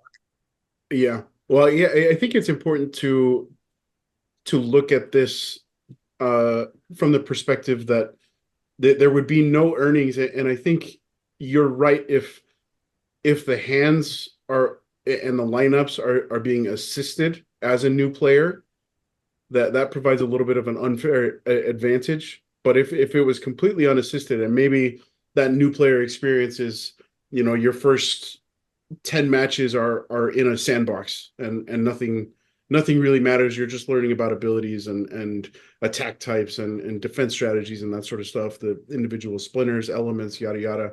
And then after that, you move into our modern ranked. You're just granted access to these ghost cards that earn you nothing. Yeah, I don't know. I feel like there's the potential for a really great advertisement for new players to come in and start to sink their teeth into Splinterlands for the aspect of nothing more than just fun gameplay. I think is a really compelling argument for. Well, I agree, but I'm saying that I think that would be in other words, that could be a completely separate mode. I'm not saying just for novice or anything. I mean, I think it should be for everything.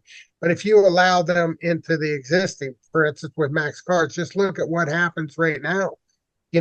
I know, like I would go in and test it out just to learn, right? So I would go in and play, and I would be beat by teams that have 100% penalties, right? Why would they play with 100% penalties? I mean, they had like really good teams, and they would beat my team, because they knew exactly what to play. And the reason they would play is because maybe they win, play 10 matches and only get to earn on one of them, right? That one multiplied by 10,000 times made enough money for them to go through the point. So what I'm saying is, if you enable like just brand new, enter what we have now, again, not something new created, but what we have now, then you're going to have like a brand new player comes in, has all max cards. That's great. No problem. Right. And then all of a sudden, yeah, he's going to use all those cards, except for maybe they find a glitch where you could own one particular card, for $2, and the ROI off of that $2 investment, means they're going to spam champion level accounts forever, and they'll earn off of that. So I'm saying I would like to keep it separate. I love the idea of ghost cards for brand new players. Like, I think that should be a separate mode. I think that's 100% the right way to and by the way, if it was a non-paying mode, we could actually have an app that people sign up on Apple and Google, and they can play any card at any time, and maybe they just earn soulbound things, which would be cool. I mean, like, let them learn how to play the game. So I don't have any problem at all. I just the only issue I would say is mixing the two, and it kind of goes back to what AZ said. Like, you can't have it both ways. Like, you can't, if you want the experience of being, a gold level player, you kind of take pride in building that deck and mastering it, the way you built it. And, to me, like, if you get every card, then it kind of takes a little bit of that out of there too, for that mode, not for the other mode. So I guess I'm saying I 100% agree with that. I just would like to see it in a separate mode. Okay, that's fair. Yes. Azurkan? Yeah, so I agree. It's much easier on separate mode, and that solves that issue. However, I hate to be the party pooper. Remember, No, you don't. You relish being the party pooper, Azurkan. Who you fooling, man? anything new, a new mode, what you are saying, all of this is developer time. Sure. Developer time is money. We are struggling with money. right now. Okay. So it's a great idea. I would love another mode. This is no issue at all. It would be great for a mobile app, just like Dave pointed out. We got to get some cash. I mean, that would be my feedback to Mondroid. Dude, we don't have the money. So that's first and foremost, we got to secure capital. We are leaking. We are leaking. We are leaking big time. Yep. Yeah, I think the idea when I first heard it was intriguing. I initially didn't like it. It just didn't sit well to me. It just seemed like too big of a difference in the entire game. And I think one really fun and kind of important aspect of any type of trading card game, battler game, is deck variability. And once you eliminate, and like I said, I know there's a lot of people who have all the cards, and that's not an issue for them, but that's still that's a small percentage probably of players. Yes. And so deck variability, and even to me, is interesting from Yes. like I say, how am I going to construct my deck? Like what card should I get next? How do I do the best for this rule set with what I have? Not Yes. what are the best cards to Yes. play in this rule set, right? Because Exactly. and then the game changes to like you said, it becomes more of you just figure out what the best cards are to play in the rule set. Yeah. It eliminates a point of variability, which it makes the game more interesting. And so and yeah, depth. That's what gives the trading card game the depth, right? Because that gives you the unpredictability. That gives you like nobody will have perfect deck. If everybody has every card in the game, it's not going to be fun, right? Then it is essentially, if everybody knows what are the best cards to line up, then you are essentially a DeFi platform. This is not a trading card game, right? That gives us the depth and variability. So I think that is critical. Deck building has been part of the trading card game since the trading card game is invented. So you cannot take that away. And I've also seen a variation of that, by the way, that I think is pretty interesting, is instead of giving everybody every card every time, like maybe this next season, you get the beta cards. So you're playing the again in the new mode, not the mode we've come to know, but a new mode. You can play, the beta cards for that whole season, all maxed or all whatever level you pick, and you're playing against other people in the same situation, and then the next season after that maybe you get the promos and the untamed, and then the season after that, in other words, you just provide all kinds of different scenarios in a new fun way to play, but it's only for a couple weeks, and then it switches to a new one the next couple weeks. And as AZ said, all this requires programming. So it's like hypothetical, because honestly, I don't think we have the money at this particular point to do. But my point is, I can see a way in which it could be attractive to new players. So I would support it. But at the same token, I agree with Hep, and AZ. I don't like it replacing the existing. Fair enough. It could be additional. Well, let me ask you guys. So we've seen Rebellion sales plateau. I think we've got, last I checked, 800. Let's look at the numbers.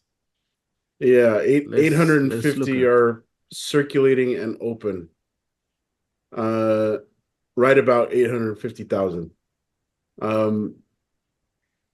We're losing some players. I know SPS has taken a little bit of a significant hit over the course of the last 10 or so days. The DAO is kind of grasping at straws to keep its value with respect to the tokens that we've accumulated over the last couple of years. Yet you guys continue to to come here every day, play the game, take your time to, talk with Hive developers and communicate with some very powerful powers that be on the team to try and drive this thing forward. Are you guys feeling bullish? Are you guys feeling like the end is nigh? Are you feeling like chicken little, dodo little? What's the sentiment from you guys in the grand scheme of things, bigger picture? I'll let Dave take that first. Dave, All you right. go.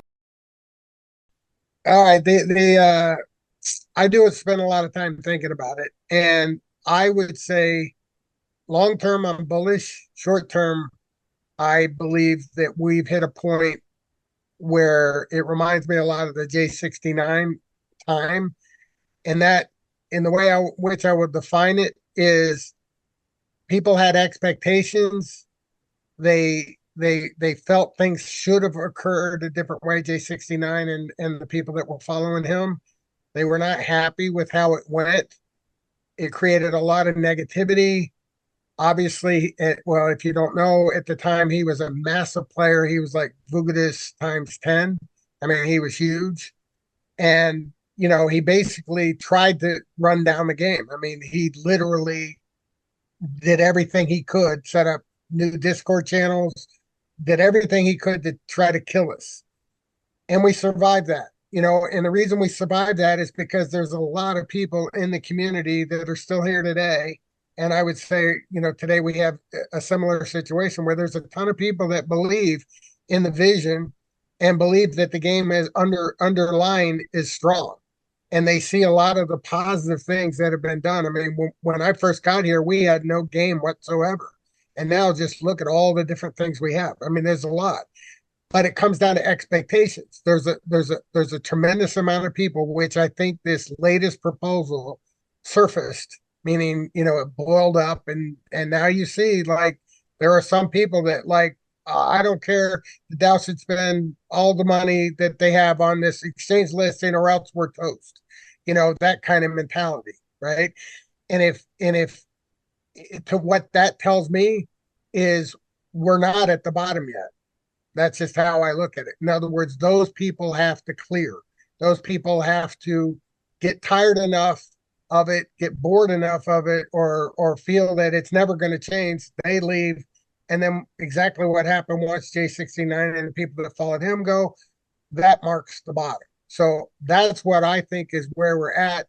I don't particularly want to see anybody leave. I'm not like trying to solicit people like I know people like say, well, if you don't like it, leave. Like, I don't like that mentality, but I think it's exactly what actually naturally happens. And so I think you get a situation where there's a certain group of people that are disappointed, whether it be bots or battle helpers or exchange listing or a team didn't do what they wanted or soulbound cards or whatever the case may be. Unfortunately, they're going to have to clear, right? And I think we're in that phase. So the way I look at it is, I think we're going to be standing. All that means to me is I'm just going to buy assets even cheaper. So right now I'm in the mode where whatever cash I have, I'm just going to stack it, and I'll be a buyer once I see, that sentiment is gone. So it's kind of funny in a way, and I don't want to do too much, but I'm gonna jab them a little bit, where the argument is always something to the effect of, this game's dying, this game's got no chance whatsoever. If we don't do this, we're out of business, whatever, like, I'm gonna say, maybe you're right.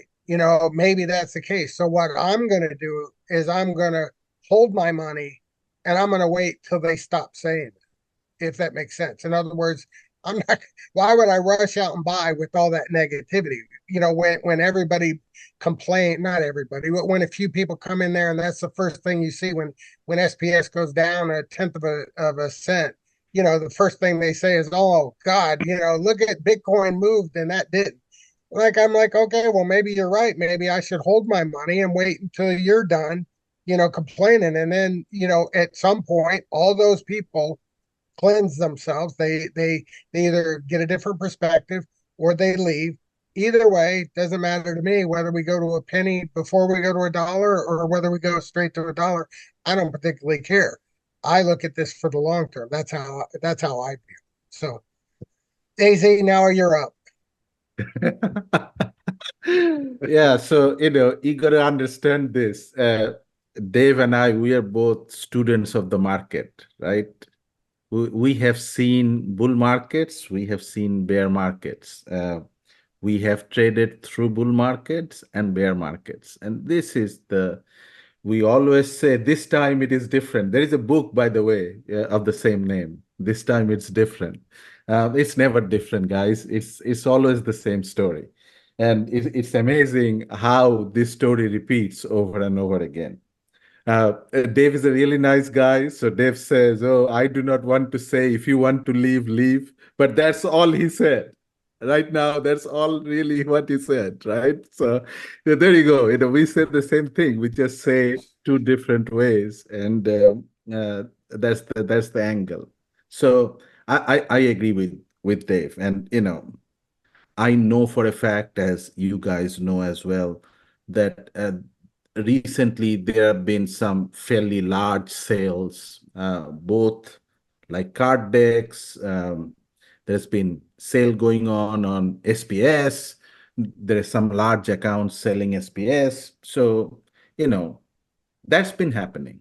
And we cannot stop this. People who wants to sell, they will sell. You cannot verbally convince people to stop this. And it's actually a good thing.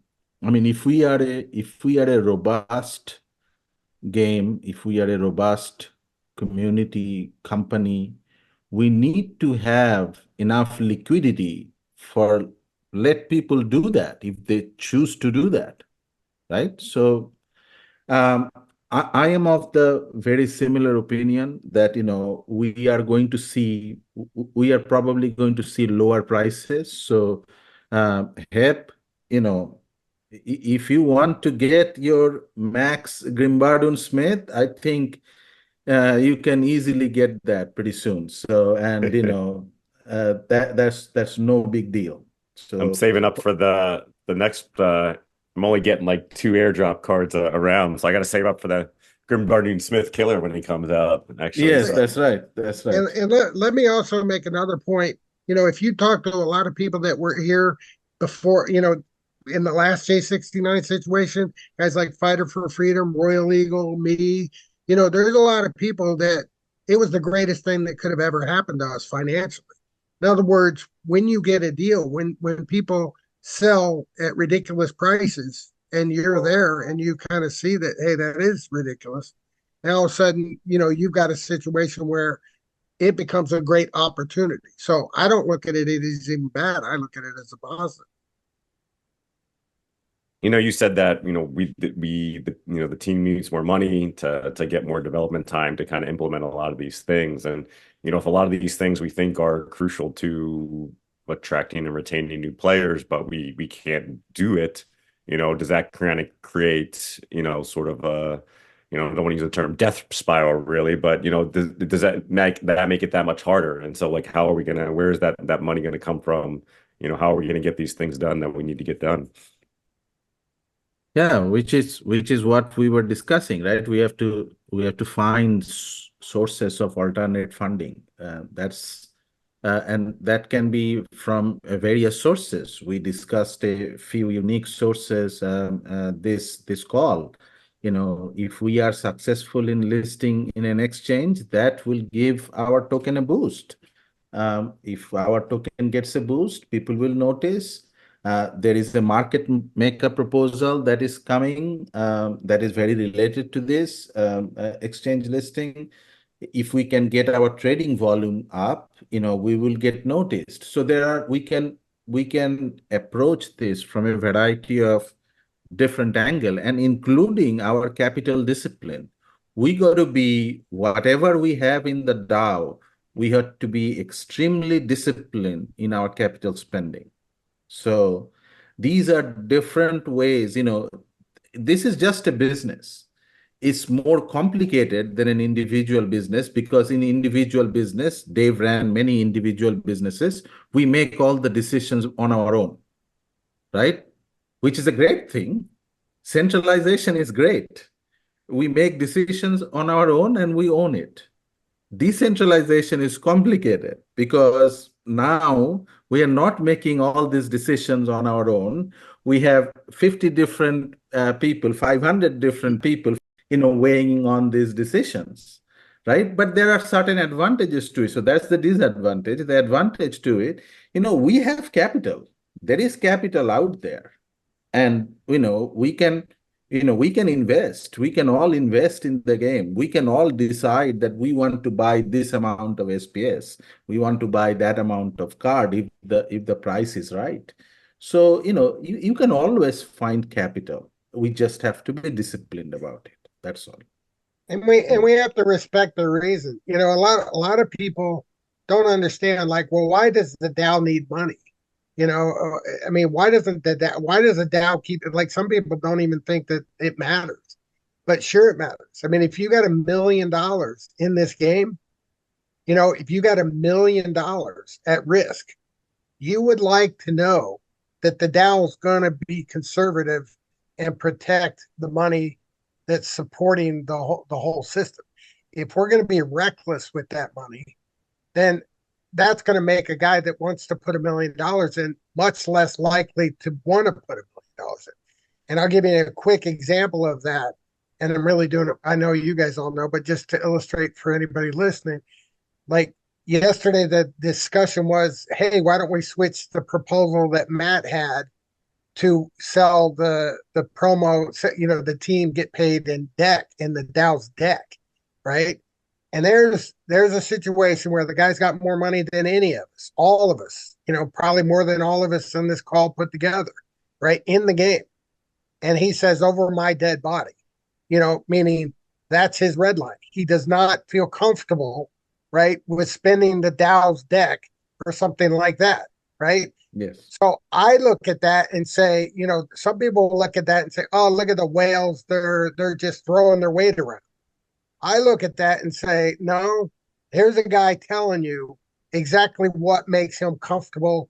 And therefore, we need to always respect what makes people comfortable or not. And having more is always more comfortable than having less. And people need to understand that. Like, maybe they don't care about having money in the DAO, but I can assure you anybody with 10 million SPS wants money in the DAO. Yeah, and I think that's one question I want to raise. That's a good point. It's if the DAO is only being funded in Splinterlands assets, but the DAO refuses to spend Splinterlands assets, then the DAO is not being funded in the short term. In the short term. Okay. In other words, I think everybody has said if SP or if DAO, well, actually, if debt goes up, some people, I've said 20 cents. Other people have said $1. I've heard AZ say $1.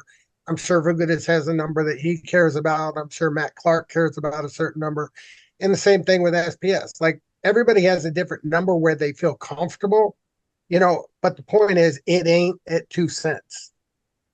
That's the point. So Heb, think about it this way. There is no problem with asset sale. The problem, non-Splinterland asset sale. Let's start with that. The problem is at what price? Like, if we have a non-Splinterland asset, like say we have some ETH, right?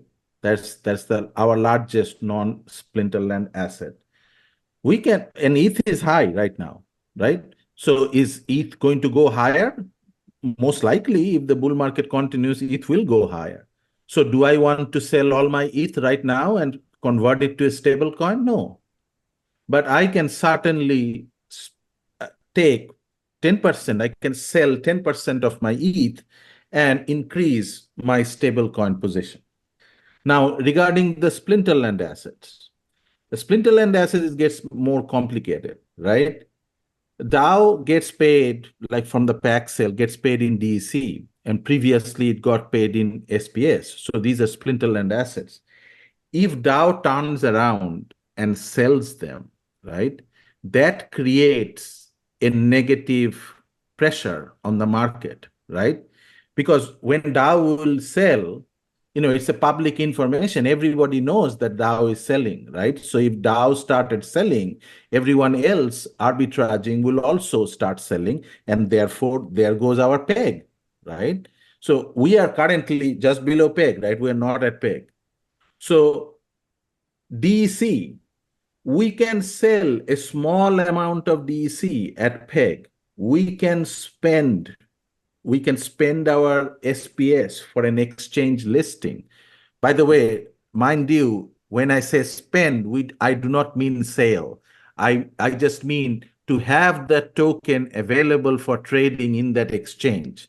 We don't lose our token. We have the token, right? If we don't want it later on, if something doesn't work out, we can always get it back, right? So that would be the use of the token. And we can do a very small amount of DC selling at peg to raise our, stablecoin base. But we cannot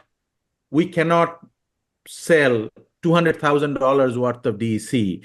We cannot fund a proposal or give the token to the Splinterland company, which they will have to turn around and sell, right? Because that's how they are going to fund their project, because this is people's salary. How do you pay people's salary? You got to pay them in stable coin, and you can pay them in DEC, but what you are an individual, right? BJ, if you get paid in DC, you have your living expenses. What are you going to do? You are going to end up selling your DC to get food. That's what people would do, right? So you cannot, whenever you use that money for a salary, you consider it sold in an open market. And we do not want to do that, randomly and a large amount. So that's the angle. And by the way, Dave did not name. You guys have already guessed it. That is Vaktis, my friend Vaktis. And, I love him, and I 100% agree with him in most issues. So there you go. Yeah, I did happen to stumble upon that message, and there was kind of a very funny immediate reaction, like, and this is the moment that Vugdis decides to reappear in Mav chat is over my dead body. Yes, which was funny, and we should be respecting that, and we should care about that. I mean, it's not like we should. It's not like he's trying to be greedy. He's not like saying give profits or something. He's basically saying, guys, I got a lot of money invested here, and this is make me uncomfortable. So if somebody's going to be uncomfortable, we should pay attention to that, especially if they're a respected member of the community. Agreed. And the logic is sound, right? Like we've just barely made our way through a fraction of that DEC flooding the markets. And this would just reopen those floodgates, and we'd be, further back than square one. And Vugtis and look at the chart. Look at the chart of DEC, right? Go to splintercards.com, look at the chart. We are steadily increasing the supply. We are steadily increasing the supply of DEC for month, which, we drastically dropped it, below 5 million. We are back up to 5.7 again. Almost right? 6 again. Yep. Yes, 5.7. So, we do not want to do that. We do not want to randomly start selling DEC, because, land kind of is stalled right now. Yeah, go ahead, Dave. I was just going to say, but getting back to Hap's original point, that doesn't mean never. That doesn't mean the mechanism works when it works as it's been designed, right? And the way it was designed is the team is going to create a need for that deck. And if the team creates a demand for more deck than what is available, then that's going to create a burning of SPS or reduction SPS to get that deck. And that's the team's objective. Their sole objective is to create demand for more deck than what we currently have available. And they get an immediate feedback, by the market. If the market is trading below peg, substantially below peg, what does that tell them? That tells them they need to create more demand for more deck, period. Yeah. Which is right now. Yes. Which is exactly right now. So right now, if you look at the price at DC is trading at 0.88. So there is a 12% discount. There is a 12% discount to the peg. And why is that? Because whoever wanted to, where was the large amount of DC has gone? It has gone in staking to land, right? So whoever wanted to stake DC more or less have staked. And whatever is little happening now is just trickling. Like, you are turning on one plot at a time, right? So, 50,000 DC at a time as an individual, things like that. But majority of the uphill things have gone. Now they will have to create new elements in the land, and that would again increase the demand. And there goes our flywheel again. So right now it is not working. We are at a 12% discount because, when we were at 1 or near 1, people have burned a lot of SPS. You know how much SPS was burned. It's all public information. Aggie was burning a lot of SPS, creating DC. People have now, like individuals, have burned gold gladiator cards, right? You know that. And that has created a lot of DC, and people are using that DC for whatever reason. So essentially, it's a supply-demand thing, right? Right now we have more supply than we have demand, so therefore we are not at the peg. So we got to create more demand so that we are near peg. And when we are near peg, yes, maybe perhaps we can take some profit, but it would be a very small amount. It means turning it into non-SPL. Yes, into stables. That's all I'm talking about. By profit, I just mean converting them to stable. Because when we spend, we like to spend in stable because everybody will want stables, right? They want to get paid in stables. So we have to increase our stable stash. Our stable stash is only 550K right now. So we have to increase it, but we cannot increase it at any price. We cannot just dump it on the market. And by the way, you could take what I said as negative, if you say, hey, we're in a period where assets are likely to go lower, but I'll give you a flip side to that as well. The fact that deck is even close to where it is, the fact that it's 90% of peg tells you right now that with all this salt, with all this negativity, with all the people supposedly cashing out of the game, without the hope and excitement and dead chain that we're on and all the comments that people make, we're still at 90% of peg. You know where we were the last time this happened? We were at 30% of peg. 30%. Right? I remember. 30%. And you could say, well, maybe they've been propping up deck. Well, not really. There's been 57 million SPS burn over this period of time. So one could take a very bullish analysis and say, you know what, with this on the surface, a picture's being painted that this is horrible and the game's dying and we're screwing this up and we're screwing that up. And my God, the soulbound cards, and we're going to Web 2 from Web 3 and we're backtracking and every negative thing you could talk about, right? You could look at that and say, okay, maybe all that's true. And yes, we have seen people selling, right? We know that there are gold foil alphas that have been put up for sale and guys getting tired and left and bots have sold that, because they don't see it, right? All that true. And we're still at 90% of peg after burning 57 million SPS.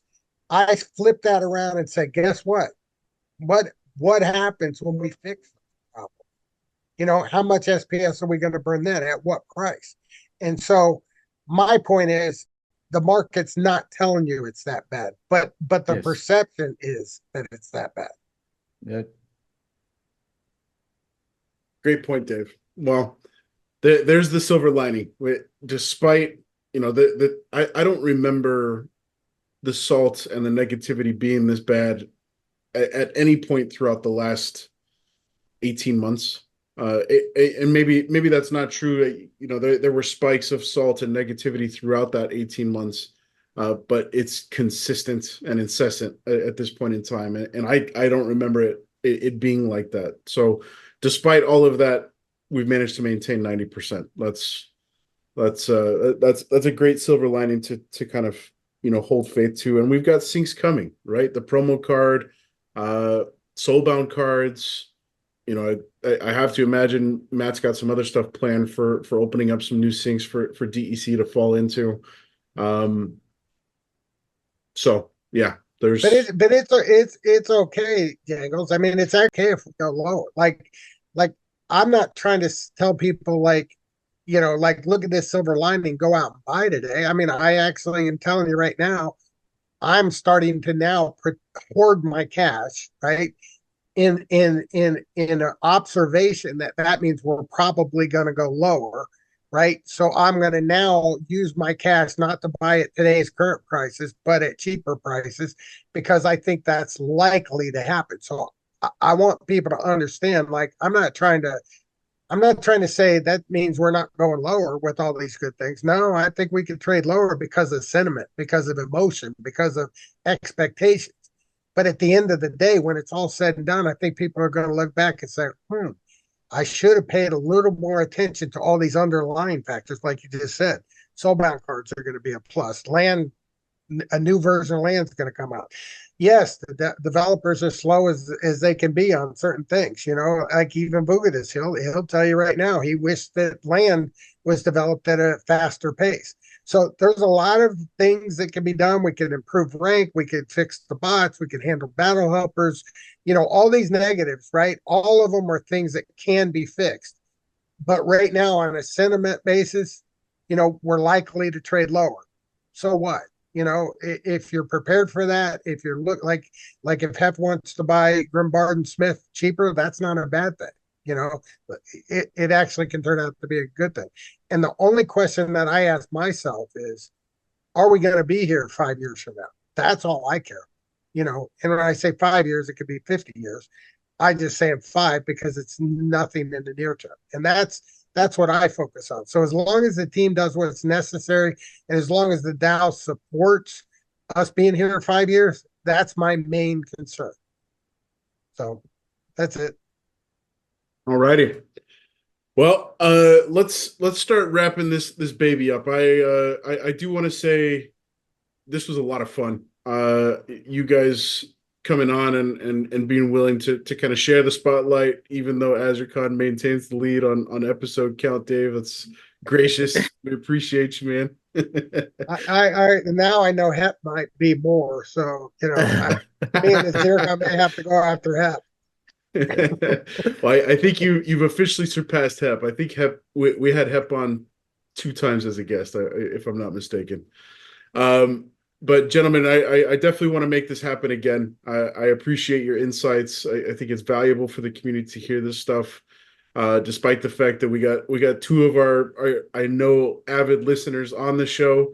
I'm hoping that we still make some airwaves and people get ears on what you guys have to say. I think I speak on behalf of a lot of folks that, despite the salt, you guys still have a very, valued voice in the community. So always appreciate you guys taking the time to hop on. I thoroughly enjoyed this conversation, despite being called a dodo and a dinosaur and all the rest, Dave. Yeah. So just want to thank you guys for taking the time to hop on. And like I said, thoroughly enjoyed the conversation. We'll definitely do it again. Yeah, so you have a couple of homeworks. You both have posts to write, data to assemble, and put together, and get this out as soon as you can. Get make it out, cut it, do the sound editing, whatever you do, and just get it out. It'll be live tomorrow for sure. AZ's putting you guys to work. Yes. Yeah. It's and nothing is free. You got to do community service, BJ. That's all I ask for. This is nothing is free. It's all community service.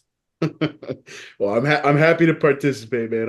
I love this community, and I'm happy to do my due diligence in pushing it forward. And yeah, I will do my homework. Hep, I think just hopped off to take his call, but he will do his homework as well. For everybody out there, hopefully you guys enjoyed the show. Appreciate you guys tuning in week after week, and thanks for stopping by. We'll see you guys next week. We got Mondroid coming next week, which should be a good one. So be sure to tune in for that. But in the meantime, thanks again for stopping by. You have been listening to The People's Guild. People's Guild. Yeah. All right.